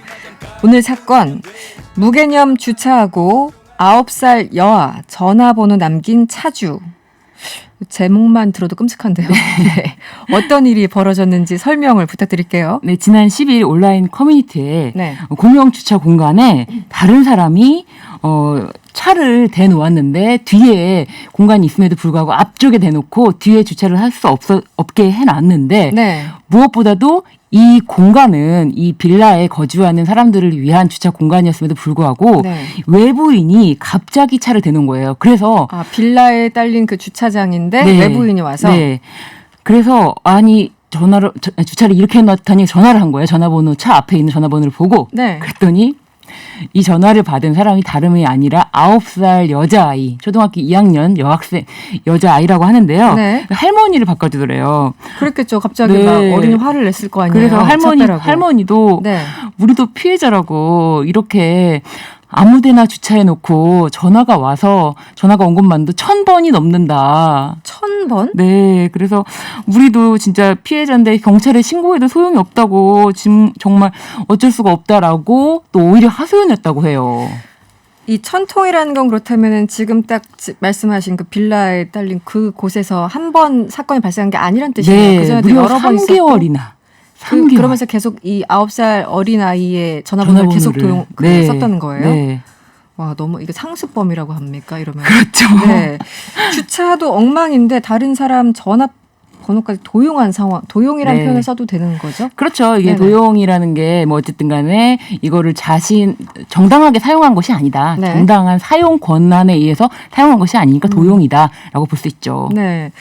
그럼 아니 이 번호는 또 어디서 얻었을까요? 그냥 아무 번호나 적어놓은 거라고 추정을 할 수 있을까요? 그러니까 이게 이 차주에게 이걸 네. 알려줘야 돼요. 먼저 당신이 전화번호를 적어놓은 이 전화번호는 잘못된 번호라는 거를 네. 사실 나중에 이 차주가 그 번호 내 번호인 줄 알았다. 나 실수했다. 아, 끝에 내 번호가 예를 들어 8인데 7로 뭐 했다, 뭐 약간 네. 헷갈릴 수 있었다, 이렇게 네, 주장할 그러니까 수 내 있으니까. 번호였다라든지 네. 아니면은 뭐 그 번호를 내 번호인 줄 알고 여태까지 했다라든지 뭐 이렇게 하여간 그런 핑계를 못 대도록 네. 일단은 차주에게 그걸 알려야 당신의 된다. 전화번호가 아니다라는 사실을 한 번은 알렸어야 되는데 네. 그런 부분이 알려짐에도 불구하고 계속 사용하면은 이거는 전화번호를 고의로 사용했다라는 것이 입증이 되는 거죠. 그렇군요. 고의로 사용했는지 일단 그거를 실수로 사용했는지 먼저 밝혀야 될 부분이에요. 네, 네. 일단 이 사건을 좀 더 보면 네. 경찰에 이 할머님이 이제 신고를 했다는 거잖아요. 자기 네. 그 손녀한테 자꾸 전화가 오니까. 네. 그런데 신고를 해도 소용이 없었다. 무개념 주차인 건 맞는데 불법 주차는 아니라고. 이게 무슨 얘기입니까? 그러니까 여기가 사유지였던 거예요. 네. 그러니까 빌라 내부에 있던 아마 주차 공간이었던 것 같은데 네네. 이렇게 사유지에다가 주차를 한 경우에는 경찰이 단속을 할 방법이 없거든요. 그래서 사유지에서 도로가 아닌 곳, 사유지에서 이렇게 많은 무개념 주차해서 이 온라인 커뮤니티에 올라온 거를 제가 여러 차례 봤는데 참 이런 경우에는 경찰도 손쓸 방법이 없는 거예요. 이 차를 당장 견인할 수도 없고. 아, 그렇습니까? 근데 네. 좀 이해가 안 가는 게 어쨌든 거기 사시는 네. 거주자분이 이렇게 무개념 주차를 한 게 아니라 외부인이잖아요. 그렇죠. 그렇다면 외부인이죠. 누군가의 사유지를 무단 침입해가지고 네. 뭐 일종의 재산권 침해라고 할까요? 그리고 뭐 이게 그런 어떻게 상황 되는지 아니에요? 모르겠지만 일단은 우리 법상에는 이렇게 위요지까지도 네. 그 외부인이 들어올 경우에는 이걸 주거 침입으로 보기도 하거든요. 아, 네. 근데 여기서 무단 주차만을 했을 때 요것까지도 주거 침입으로 볼 수 있는지 아직까지 이렇게 적용된 사례는 없습니다만 판례에서 법상으로는 그 위요지까지도 네. 이 주거 침입 대상에는 포함시켜 놓습니다.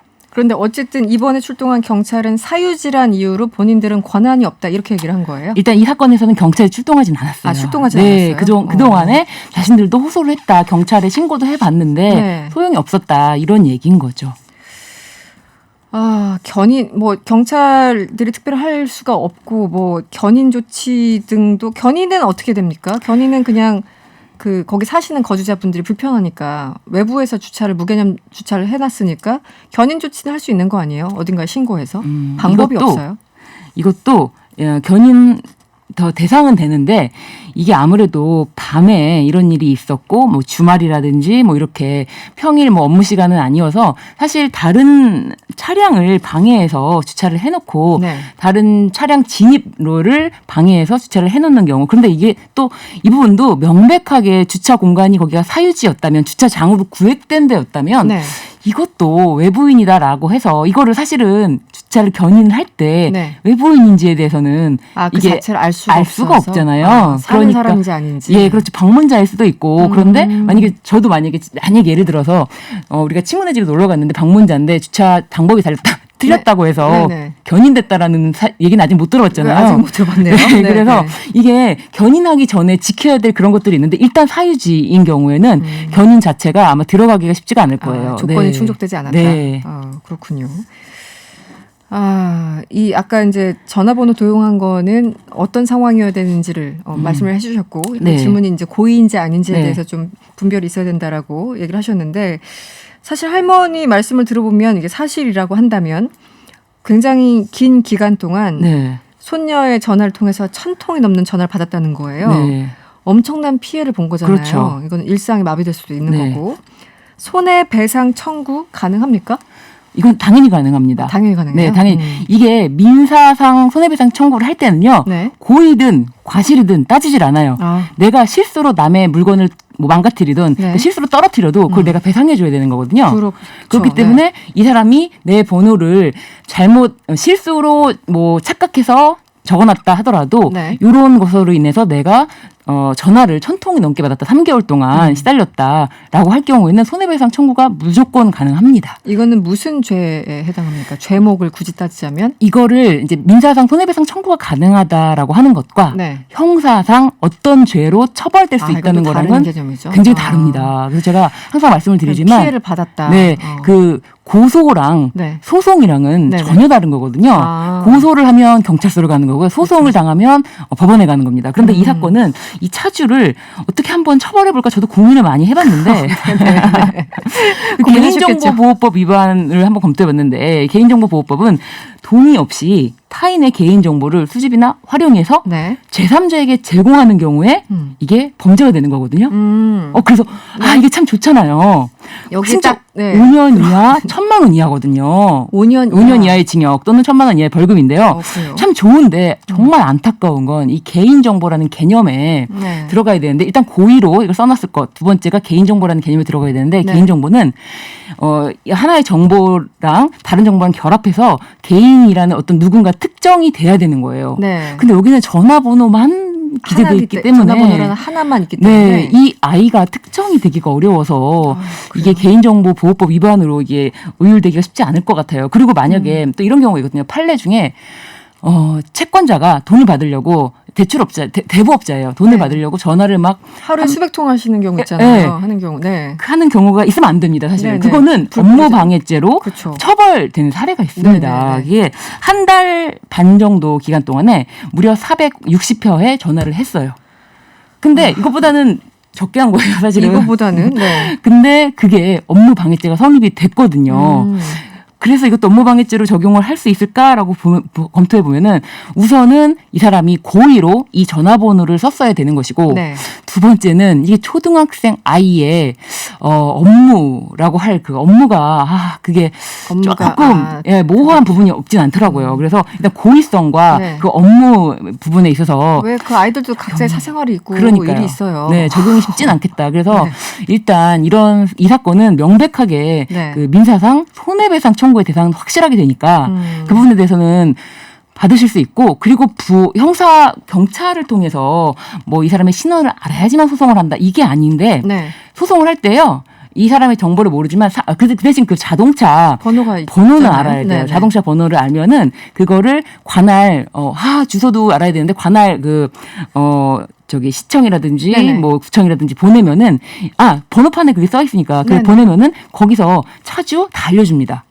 그래서 차주를 네. 그래서 그 민사 소송을 통해서도 법원을 통하면은 법원을 통해서 이거 직접 본인이 하는 게 아니고 법원에 신청을 해요. 네. 이거를 알고 싶다라고 신청을 하면은 그게 이제 법원을 통해서 와요. 사실조회가. 그거는 상당히 시간이 걸리는 거 아니에요? 당장 법을 이용하시려면은 당장 해결되는 게 사실은 없습니다. 그래서 굉장한 인내심이 필요해요. 네, 특히 민주주의 사회에서는 네. 인내심이 있어야 돼요. 그래서 네. 시간이 많이 걸리기 때문에 변호사한테 맡깁니다. 그러니까 이런 경우 이제 이거는 그나마 무개념 주차지만 네. 최악의 경우는 내 차 빼야 되는데 앞에 막고 있어서 못 나가는 경우 네. 그럼 택시 타거나 버스 타야 되잖아요. 그런 경우도 전화해서 차주 확인하고 법원에 뭐 이렇게 돼야 됩니까? 근데 그 경우는 그렇게 인내심 사실 있게? 손해가 완전 소액이잖아요. 뭐 만약에 일회성이다. 그럼 정말 소액이잖아요. 그럼 그 차비 정도만 주는 겁니까? 예를 들어 사실은 재판까지 거의 하자면? 그렇습니다. 사실은 이게 복잡하네요. 손해액이 굉장히 네. 작게 그런 경우는 정치인적으로 피해 보상액이 굉장히 작다 이런 거 다 알고 계셔야 될 것 같고요. 더 화가 나네. 법이 그렇게 모든 거를 완벽하게 실효적으로 해결해주는 수단이 아니더라고요. 그러네요. 네. 근데 일상에서 이런 건 엄청난 고통일 텐데. 그렇죠. 그래서 참 그 주차장 내에 무개념 주차에 대한 얘기가 굉장히 많은데 그래서 일반 시민들이 어쩔 방법이 없으니까 참 교육을 해주겠다.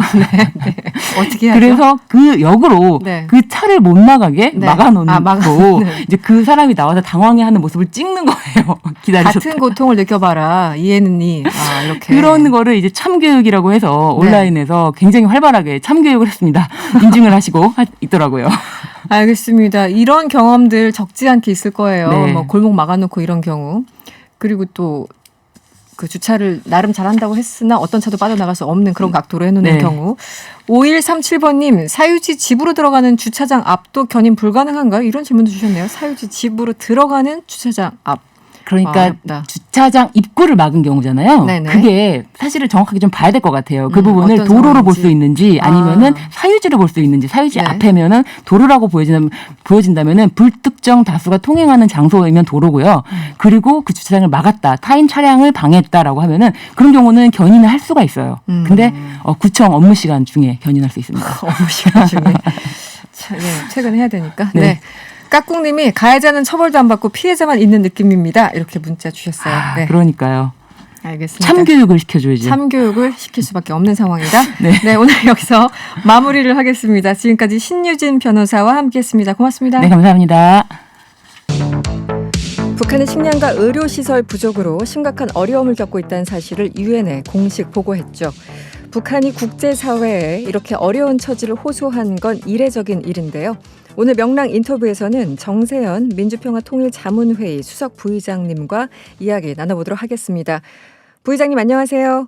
예, 안녕하세요. 네, 여러 얘기 좀 나누기 전에 이 질문 좀 드릴게요. 최근에 그 국민의힘 이준석 대표가 통일부 폐지론을 얘기해서 논란이 일고 있습니다.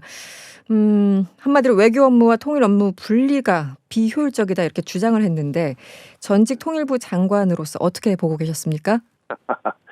좀 웃음이 나오는 일인데 네, 웃으셨군요. 대한민국이 분단 국가입니다. 네네. 독일도 분단 국가였습니다. 네. 그러다가 독일은 분단되지 45년 만에 독일이 됐죠. 90년에. 네. 독일에는 외무성이 있었어요. 네. 별도로 통일 문제를 다루는 내독 관계성이 또 있었습니다. 네. 내독 관계성은 동서독 간의 관계를 긴밀화시키는 데 주력을 했고, 네. 외무성은 뭐 독일의 경우에는 외무성이 해야 될 일이 많지요. 뭐 여러 가지 주변 국가들과의 관계라든지 네. 통상 문제, 안보 문제 다 외교부에서 다루는 거 아닙니까? 그렇죠. 그러나 통일 문제만큼은 별도로 이건 양자 간의 그 통일의 구심력을 키워야만 되는 문제이기 때문에 마음을 연결해 가지고 네. 그렇게 해서 20년 동안 꾸준히 내독 관계성의 노력을 한 결과 결국 90년에 통일이 됐었죠. 그러니까 아마 이준석 대표는 독일 통일이 되고 이럴 때는 너무 어려서 뭐가 뭔지 몰랐을 것 같은데 지금 분단국으로 아직도 남아있는 우리나라에는 네. 통일될 때까지는 통일부가 있어야 됩니다. 네. 외무부에다 합치는 것은 그건 택도 없는 일이고 중국도 지금 중국 외교부가 따로 있지만 외교부가 있지만 대만 문제를 다루는 것은 공무원안에 또 별도로 대만 판공실이라고 또 있습니다. 네네. 대만도 그 외교부가 있고 별도로 대륙위원회라는 저희 통일 문제죠. 일종의 다루는 부서가 있습니다. 네네. 좀 공부를 좀 해야죠. 네. 알겠습니다. 더 이상 여쭤보진 않겠습니다. 네. 북한 얘기로 좀 넘어갈게요. 지난 13일이었습니다. 유엔 고위급 정치 포럼에 보고서를 제출했는데요. 북한이 식량 그리고 의료시설 부족으로 심각한 어려움을 겪고 있다. 이런 사실을 인정했습니다. 지금 북한 식량 문제 어느 정도라고 봐야 될까요? 아니, 자기네들이 이렇게 부족하다고 솔직히 털어놓을 정도면은 대단히 지금 심각한 거라고 봐야죠. 네네. WFP가 이제 되게 그런 걸 추정을 하는데, 네.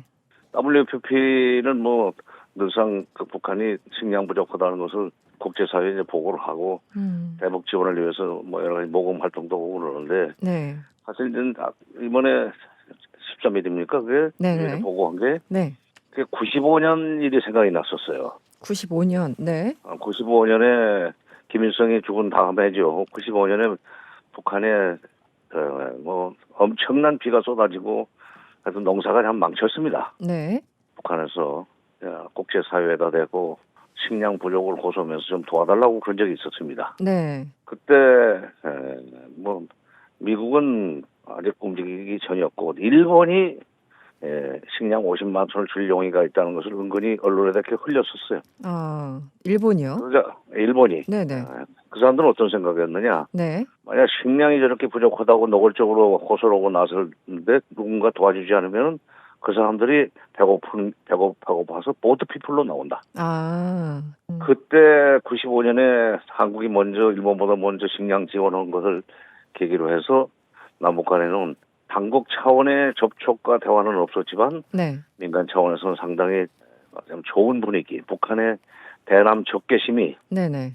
식량을 주니까 적개심이 줄어드는 그런 움직임이 있었고 이게 이제 98년 김대중 정부 출범하면서 네. 햇볕 정책을 추진해 나갈 수 있는 일종의 밑바탕을 이제 이루었죠. 그래서 저는 이번에 그걸 보면서 네네. 통일부에서 뭐 알고 있지만 그 지원할 생각이 없다는 식으로 발표가 나오길래 네. 이게 왜 이러나 지금 미국하고 협의를 하기 전에 움직일 수 없다는 뜻인가 걱정은 했는데 네네. 뭐 불언간 미국의 그 국무부 부장관이 온다니까 랜디 셔먼 네네. 21일 날 와서 23일 날 우리 외교부 차관을 만나다든가 그러는데 네. 통일부도 만나야죠. 그렇겠네요. 네네. 그래서 미국의 국무부 부장관이 왔을 때 그 문제를 통일부에서 주도적으로 제기를 해서 이럴 때 도와줘야 네. 인도주의적인 지원이니까 도와줘야 미국도 체면이 서는 거고 우리도 체면이 서고 이렇게 해서 남북대화 또는 북미대화에 모멘텀을 일궈 나갈 수 있게 된다. 그런 식으로 정책을 좀 추진해 나갔으면 좋겠습니다. 근데 장관님 보통 이제 북한이 자존심이 워낙 세다 보니까 우리 정부에서 직접 지원하는 것보다는 국제사회라는 어떻게 보면 이제 제3의 기구를 통해서 받는 걸 더 좋아하지 않습니까? 아니 근데 네. 그게 지금 코로나 백신 관련해서도 국제기구가 주는 것도 지금 안 받겠다고 그러죠. 지금 국제 요원 있고 거부해서 안 받고 있죠. 네네. 그렇기 때문에 식량이나 또는 다른 영농 자재 같은 거, 의료 자재 이런 것을 보낸다고 하더라도 선뜻 받을 수 있을지는 그건 모르겠는데 코로나19 상황이 어떻게 되느냐에 따라서 네. 그건 방법은 있을 거예요. 아, 방법은 있을 것이다. 네. 예. 어쨌든 이번에 유엔에서 그 유엔 측에 이런 어려운 사실을 인정했다라는 건 어쨌든 도움을 요청한다. 가로 열고 그렇게 이해를 하면 될까요? 아니 그렇죠. 그렇죠. 그거 아니면 왜 굳이 자존심 강한 사람들이 그러니까요. 네. 얼마나 다급했으면 슬그머니 그렇게 보고를 하겠어요. 그전에는 그런 보고도 안 했던 사람들 아니에요. 네, 그렇습니다. 네. 심각하다는 반증입니다. 그러면 그것을 소위 그 의도라고 그럴까 그 배경을 제대로 분석을 해서 네. 이게 인도주의 문제니까 유엔 대북 제재와는 무관하게 얼마든지 조치를 취할 수 있는 그 문제 아니겠어요? 네네. 이번에 미국 국무부 부장관이 오는 걸 계기로 해서 네. 한미 정부가 입장을 조율해가지고 발표를 하면서 뭐 국제 기구를 통해서 보내든 또 한국이 먼저 보내고 미국도 거기에 동참하겠다는 식으로 나오든지 네네. 했으면 좋겠어. 하여튼 어떤 방식이든 간에 네. 한국이 먼저 그 액션을 취하는 모양새가 되는 것이 앞으로 남북 관계 또는 북미 관계 개선을 위해서 모양새가 좋죠. 네, 알겠습니다. 그리고 아까 그 말씀하신 것처럼요. 지금 코백스가 이 북한 측에 코로나 백신 199만 회분을 배정했는데 북한이 지금 거부하고 있잖아요. 이거 어떻게 봐야 됩니까? 그 인도 요원 그 인도해주는 그 유엔의 요원이 들어오는 것도 겁난다는 거죠 지금. 네네. 사람들이 어느 정도로 지금 그야말로 그 봉쇄 조치를 강하게 취하고 있느냐면은 금년 초에 주종대사가 바뀌었어요. 네. 그래서 북한에서 주종대사 새로 된 사람은 가서 지금 일을 하고 있습니다. 네. 북한은 코로나 청정국이기 때문에 괜찮다 이거야. 네. 그런데 그 코로나가 많이 창궐 했던 중국에 근무했던 전임 북한 대사는 못 들어오고 있습니다. 지금. 못 들어오고 갔군요. 코로나 때문에. 코로나 균 묻혀 들어올 가능성이 있다고 생각해서 그 정도니까 네. 참 어떻게 보면은 굉장히 너무 조심스러우니까 그것도 좀 답답한 노릇이에요. 좀 답답하네요. 실제 의료시설 부족이라는 게 사실 이제 코로나 관련해서도 얘기를 한 걸 텐데 좀 이해가 안 가는 부분이 있습니다. 그리고 장관님 또 하나 여쭤볼게요. 이 한미 연합훈련 관련 얘기도 좀 여쭙고 싶은데요. 지난 11일이었습니다. 북한 대외용 주간지죠. 통일신보가 이 8월로 예정돼 있는 한미 연합군사훈련을 중단하자는 이 남측 인사들의 주장을 소개했는데 그 가운데 정 부의장님, 장관님의 의견도 담겼습니다. 이 중단, 네, 그럴 때 대표적으로 거론했던 바입니다. 그런 것 같아요. 네, 잘 활용을 하죠, 북한 인사들이. 그 중단해야 되는 이유 좀 설명을 해주시면요. 중단해야 될 이유는 어차피 지금 금년 하반기 훈련은 도상훈련이라고 돼 있습니다. 네네. 그러니까 북한한테는 그렇게 위협적이지는 않아요. 도상훈련은 보면은 FTX, Field Training Exercise, 그러니까 기동훈련은 네네. 겁나는 거지만은 그건 코로나 때문에 못했고, 네네. 가을에 하는 것은 지휘소 훈련 CPX인데, 네. 북한한테 그렇게 자극이 안 되는데도 불구하고 북한은 어쨌건 북한을 적으로 전제하고 하는 훈련이기 때문에 대북 적대시 정책의 일환이다 이렇게 보는 거예요. 네. 대북 적대시 정책을 처리하지 않는 한 미국과의 그 대화에 일체에 나가지 않겠다는 얘기를 작년에 여러 번 했습니다. 네. 김여정부터 시작해서 최선희 외무성 제일부상까지 나서가지고 심심하면은 그런 얘기를 해왔던 터라. 네. 이 한미 훈련을 그냥 그대로 특별히 북한한테 자극이 안 되는 거기 때문에 네네. 그대로 해도 된다는 그런 판단으로 강행하면 미북 대화 가능성은 좀 적어도 금년은 없습니다. 남북 대화 재개 가능성도 그만큼 어려워진다. 물론 아까 말씀하신 식량이라든지 의료품 지원, 의료 자재 같은 걸 지원하는 어떤 새로운 그 돌파구가 열리게 되면은 네네. 그걸 계기로 해서 남북 관계나 또 북미 관계가 열릴 수도 있지만 네. 어쨌건 당국 차원의 북핵 문제를 협상하기 위한 당국 차원의 대화는 열리기 어렵게 됐습니다. 지금 북핵 문제 협상이 빨리 시작이 돼야 되는 것도 좀 굉장히 중요한 문제 아니에요, 우리한테는. 그렇죠. 네. 네. 그러면 지금 그러니까 셔먼 부장관이 이제 국내에 21일 날 오게 돼 있는데 거기서 어느 정도 결론이 날 가능성도 있을까요? 그렇다면? 글쎄요. 근데 이제 웬디 셔먼 부장관의 원래 성향이 네네. 대북 강성입니다. 네, 좀 매파 성향이죠. 좀 네. 매파죠. 그래서 네네. 큰 기대를 하기는 어려운데 그러나 국가 정책이라는 게 부장관이나 장관의 성향으로만 결정되는 건 아니고 그렇죠. 네네. 미국 대통령을 비롯한 미국 최고 수뇌 지도부의 국제 정치 전략이 이번엔 적절하게 식량 문제나 의료 자재 지원 문제 같은 걸 계기로 해서 남북 간에 또는 북미 간에 대화의 물꼬를 일단 터놓는 것이 앞으로 대중 압박을 해나가는 데 있어서 도움이 되겠다. 바꿔 얘기해서 네. 계속 이렇게 막아두면은 북중 관계가 너무 밀착해질 거고, 네. 밀착될 거고, 또 러시아까지도 거기에 북중 밀착 관계에 러시아까지 끼어들어서 북중로 삼각동맹이 강화되면은 네. 미국의 대중 압박 전략 전개 도움이 안 되니까. 차라리 요즘 북중 관계를 좀 느슨하게 만들고 북러 관계도 긴밀해지기 전에 이게 손을 쓰자는 그런 판단을 한다면 만약 웬디 셔먼이 헨리 키신저 같은 판단을 한다면 정책 변화는 올 수 있죠. 네, 큰 기대를 하고 계신 것 같은데요.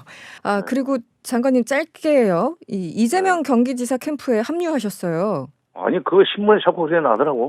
네. 합류하신 게 아닙니까?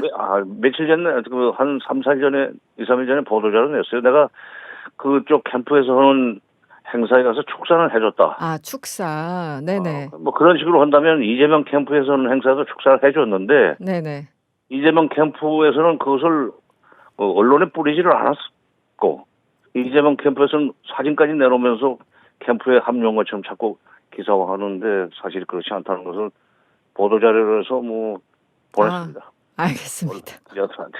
축사. 아니, 내가 지금 민주평통수석부의장인데 네네. 민주평통수석부의장은 이게 헌법기구입니다. 그렇죠. 네. 헌법기구의 지금 부책임자인데 대통령이 지금 의장이시고 그래서 그런 더 사람이 지금 어느 뭐 같은 집 민주당 쪽이라고 그러지만 어느 한쪽에 줄을 쓸 수가 없죠. 네. 무슨 뜻인지. 원리상 그게 안 되는 일이에요. 네, 잘못된 보도였군요. 네. 내가 민간마취의 장이라면 뭐 마음에 드는 사람 가서 도와줄 수도 있지만 그럴 수 없습니다 지금. 예. 네, 오늘 말씀 고맙습니다. 예. 지금까지 정세현 민주평화통일자문회의 수석 부의장이었습니다. 우리가 사는 세상을 시민의 눈으로 보고 시민의 목소리로 들어보겠습니다. 말하는 대로 시간이죠. 신장식 변호사와 함께합니다. 어서 오세요. 네, 안녕하세요. 신장식입니다. 네, 오늘 주제는 아직도 이런 걸 다뤄야 되는지 모르겠는데 아직도 있습니다. 간호사들의 태움 문화. 간호보조 인력인 간호조무사 그리고 간호조무사 실습생 사이에서마저도 현재 진행 중이다라는 제보를 저희들이 받았습니다. 오늘은 간호 현장에서의 태움, 갑질 문화 짚어보려고 할 텐데요. 여러분들의 의견이 궁금합니다. TBS 유튜브 채널에서 보이는 라디오로 함께 하실 수 있고요. 무료로 이용할 수 있는 TBS 앱이나 짧은 문자 50원, 긴 문자 100원이 드는 샵 0951번으로 의견 많이 보내주세요. 이런 기사를 정말 많이 읽었어요. 폭언, 폭행, 심지어 임신, 순번제 지시까지. 그렇죠. 이 태움 문화라는 게 어디서부터 그 단어가 언제부터 시작되는지는 잘은 모르겠습니다만 꽤 오래된 것 같아요. 네. 그런데 2019년에 변호사님 이 직장 내 괴롭힘 금지법 시행됐잖아요. 그런데 뭐 현장 변화가 없는 건가요? 이게 이제 직장 내 괴롭힘 방지법 내지는 금지법이라는 게 별도의 특별법으로 이렇게 있는 게 아니고 근로기준법상에 이렇게 한 조항이 이렇게 그 장이 들어간 거거든요. 네. 예, 근로기준법상에 들어가 있는 거고 네. 실제로 잘 작동되고 있느냐 보건의료 현장에서 그래서 보건의료 노조가 간호사, 간호조무사 대상으로 해서 설문을 진행을 했고 그 결과를 공식적으로 곧 발표를 한다고 하는데요. 네. 갑질, 태움 등의 행태는 많이 줄었다라고 이제 체감을 하고 있다고 해요. 하지만 줄었다. 네. 예, 아직도 그 과거에 비해서 줄었다는 것이지. 모두가 없어졌다 이렇게 볼 수는 없고요. 그걸 이제 단적으로 여전히 좀 그 보건의료 현장이 굉장히 어렵다, 힘들다라는 것을 단적으로 보여주는 지표가 이직률, 간호사 이직률 가장 높은 곳은 45.5%나 됐다라고 해요. 거의 절반이네요. 그러니까 간호사들 이직하는 기간이 근속 기간 보면은요 보통 3년에서 5년 정도밖에 안 돼요. 그리고 도저히 못 견디고 못 견디고 나가는 거예요. 물론 임신 출산 문제도 걸려 있기도 하고요. 그것만은 아니겠죠. 예, 그러다 보니까 간호사들이 전체 우리나라 간호사 자격증을 가지신 분들이 한 40만 되거든요. 근데 실제 현장에서 일하는 간호사는 20만밖에 안 돼요. 절반. 예, 절반. 절반은 간호사 자격증이 있는데도 도저히 못하겠다. 내지는 뭐 다른 이유도 있겠지만 많은 부분은 도저히 못하겠다. 이래서 그만두신 분들이 많다. 직장 문화가 사실은 일 자체보다 직장 문화 때문에 그만두시는 경우도 많으니까 그렇죠. 그런 경우 아닌가 싶은데 그러니까 그렇게 그 자격증은 있어도 이직 퇴사율 높으니까 우리 맨날 이제 간호 인력 부족하다는 얘기는 우리 일반인들도 정말 많이 듣잖아요. 그게 사실은 가장 근본적 문제입니다. 네, 코로나 때문에 이제 다시 한번 의료 현실에 대해서 들여다보게 됐는데 이렇게 갑질 겪는 특히 간호사 이 문화 왜 이러는 걸까요? 근본적으로 이제 두 가지가 있을 텐데요. 조금 아까 말씀드린 의료 인력 부족 문제가 있습니다. 근본적으로는. 그러다 보니까 그다음에 근로 형태 노동 형태의 특이성이 있어요. 어떤? 3교대거든요. 네. 24시간 병원이 돌아가야 되니까 그렇죠. 큰 병원 같은 경우 조그만 뭐 의원은 모르겠지만 큰 병원 같은 경우는 24시간 들어가야 되니까 8시간씩 3교대를 해야 돼요. 네. 그러니까 생체 리듬이라든지 이런 게 다 바뀌는 겁니다. 누구만 야간을 할 수는 없잖아요. 그러니까 모두가 야간을 돌려가면서 해야 되고 오후 출근이 돌려가야 되고 예전에 그런 얘기 있었습니다. 그 석간신문 내는 기자들이 그 음주로 인해서 많이 돌아가신다. 오전에 일 마치고 그러니까 생체 리듬이 일반인과 다르고 그런데다가 인력이 부족하다가 보니까 굉장히 위계적으로 빨리빨리 일을 시키려면 위계적 문화가 있을 수밖에 없는 게 하나가 있고요. 두 번째는 의료계의 봉건적 문화 자체가 또 있습니다. 하나 말하자면 의사, 간호사, 간호조무사 해서 층층시야가 있어서 동등한 동료로서 보기보다는 내 말을 내 명령을 듣고 따라야 되는 아랫사람 이렇게 갑을관계로 구조화되어 있는 이런 부분들이 제도적인 문제점이라고 볼 수 있습니다. 이제 동료가 아니라 저 밑에서 일하는 사람 이렇게 또 인식을 한다라는 거군요. 그렇죠. 알겠습니다. 오늘 말한 대로 사연자가 있어요. 이런 갑질로 인해서 결국은 간호조무사 실습을 그만두셨다고 하는데 어떤 일이 있었는지 직접 들어보시죠. 실습을 포기한 간호조무사 성함 밝히지 않겠습니다. 안녕하세요. 네, 안녕하세요. 네. 간호조무사 실습을 그동안 얼마나 하셨어요? 총 5개월을 나가야 되는데 저는 한 달 정도 했어요. 한 달 정도. 그 한 달 동안 어떤 일이 있었습니까? 학원에서 네네. 실습을 나가기 전에 미리 실습만 제발 버텨라. 그러면 딴다 말을 듣고 이제 좀 겁을 먹은 채로 나갔어요. 설마 그렇게 심할까 했어요. 네. 처음 딱 가자마자 첫날부터 이제 바로 일을 시작해요. 그러니까 가자마자 너 학원에서 다 배우고 왔지. 그러다 이제 실수를 하면 바로 또 찍히고 혼나고 고문관이 되는 거예요. 그러니까 이제 연습하고 실습하는 그런 초보적인 어떻게 보면 초보적인 단계인데 이미 다 훈련된 것처럼 해서 모든 걸 다 이제 그 본 경기처럼 다 하나하나 시켰다는 말씀이시군요. 몸이 아파도 네. 이제 쉰다고 제대로 말하지 못해요. 실습이 잘릴 수 있어요. 아, 그렇구나. 네. 그러면 제대로 알려주지 않고 어떻게 보면은 계속 실수하고 못하는 상황을 그냥 지켜보는 그런 상황인가요? 그러니까 보시기 굉장히 불편하신 그런 상황이었을 것 같은데. 오전 간호 선생님과 이제 오후 선생님이 또 틀려요. 네. 또 다른 분 오시면은 또 가르쳐 주시는 게 틀리기 때문에 또 혼나고 이제 이게 계속 악순환이 반복돼요. 다치거나 부상당하거나 그런 경우도 있나요? 예를 들면 저 같은 경우는 허리 디스크가 2번, 3번, 4번, 5번 이렇게 협착증이 와가지고 이제 실습 도중에 벌어졌는데 네. 그 상황에서 이제 중도 포기를 하면 페널티를 먹을 각오를 하고 이제 학원 측과 이제 대화가 안 돼서 그만둔 경우거든요. 네네. 그 다른 분들도 여쭤보면 허리 디스크가 가장 많고요. 뭐 네네. 다리 통증이라든지 막 하지 정맥류 같은 게 오고 그런 분들이 굉장히 많으세요. 간호조무사 그 업무를 잘 모르시는 분들을 위해서 왜 이렇게 허리 디스크나 이쪽에 부상이 많은 걸까요? 주로 8시간 동안 서 있고 네. 체온, 맥박 이런 걸 측정하는 게 있는데 네네. 하루에 한 50명씩 측정하다 보면 이제 허리를 굽히고 피고 계속 그러다 반복하다 보니까 네네. 허리 쪽으로 굉장히 부상을 많이 입어요. 아, 그렇군요. 네. 예, 그래서 근데 거기서 더 문제점은 실습 도중에 수술을 받을 수도 없기 때문에 네. 그 신경 차단술이나 이런 걸 받는데 그게 스테로이드거든요. 몸에 안 좋다고 들었어요. 그렇겠죠. 네. 예, 내시경 시술은 400만 원짜리를 받으라고 권하고요. 신경 차단술은 그나마 비용이 30만 원대니까 네네. 이제 그런 경우가 허다하고 또 복대를 계속 착용하고 하고 실습을 받거나 네. 그러고 있는 실정이에요. 이 실습을 일정 기간 내에 아까 5개월 말씀하셨습니까? 일정 기간 내에 끝내지 않으면 처음부터 다시 이수를 해야 되는 뭐 그런 상황인가요? 국비 지원이 끊기고 일반반으로 한 200~300만 원 돈을 내고 다시 들어가야 돼요. 그래서 치료를 중간에 못 받는다는 말씀이시군요. 실습을 하고 나면 집에 가면 피곤해서 그렇죠. 이제 아무것도 못 하거든요. 네네. 이 실습생에 대한 태움이란 표현을 쓰잖아요. 태움과 갑질이 굉장히 만연해 있다는 얘기는 사실 들었었는데 그 실습하시면서 다른 병원, 다른 관계자에게 이런 얘기를 좀 할 수 있었습니까?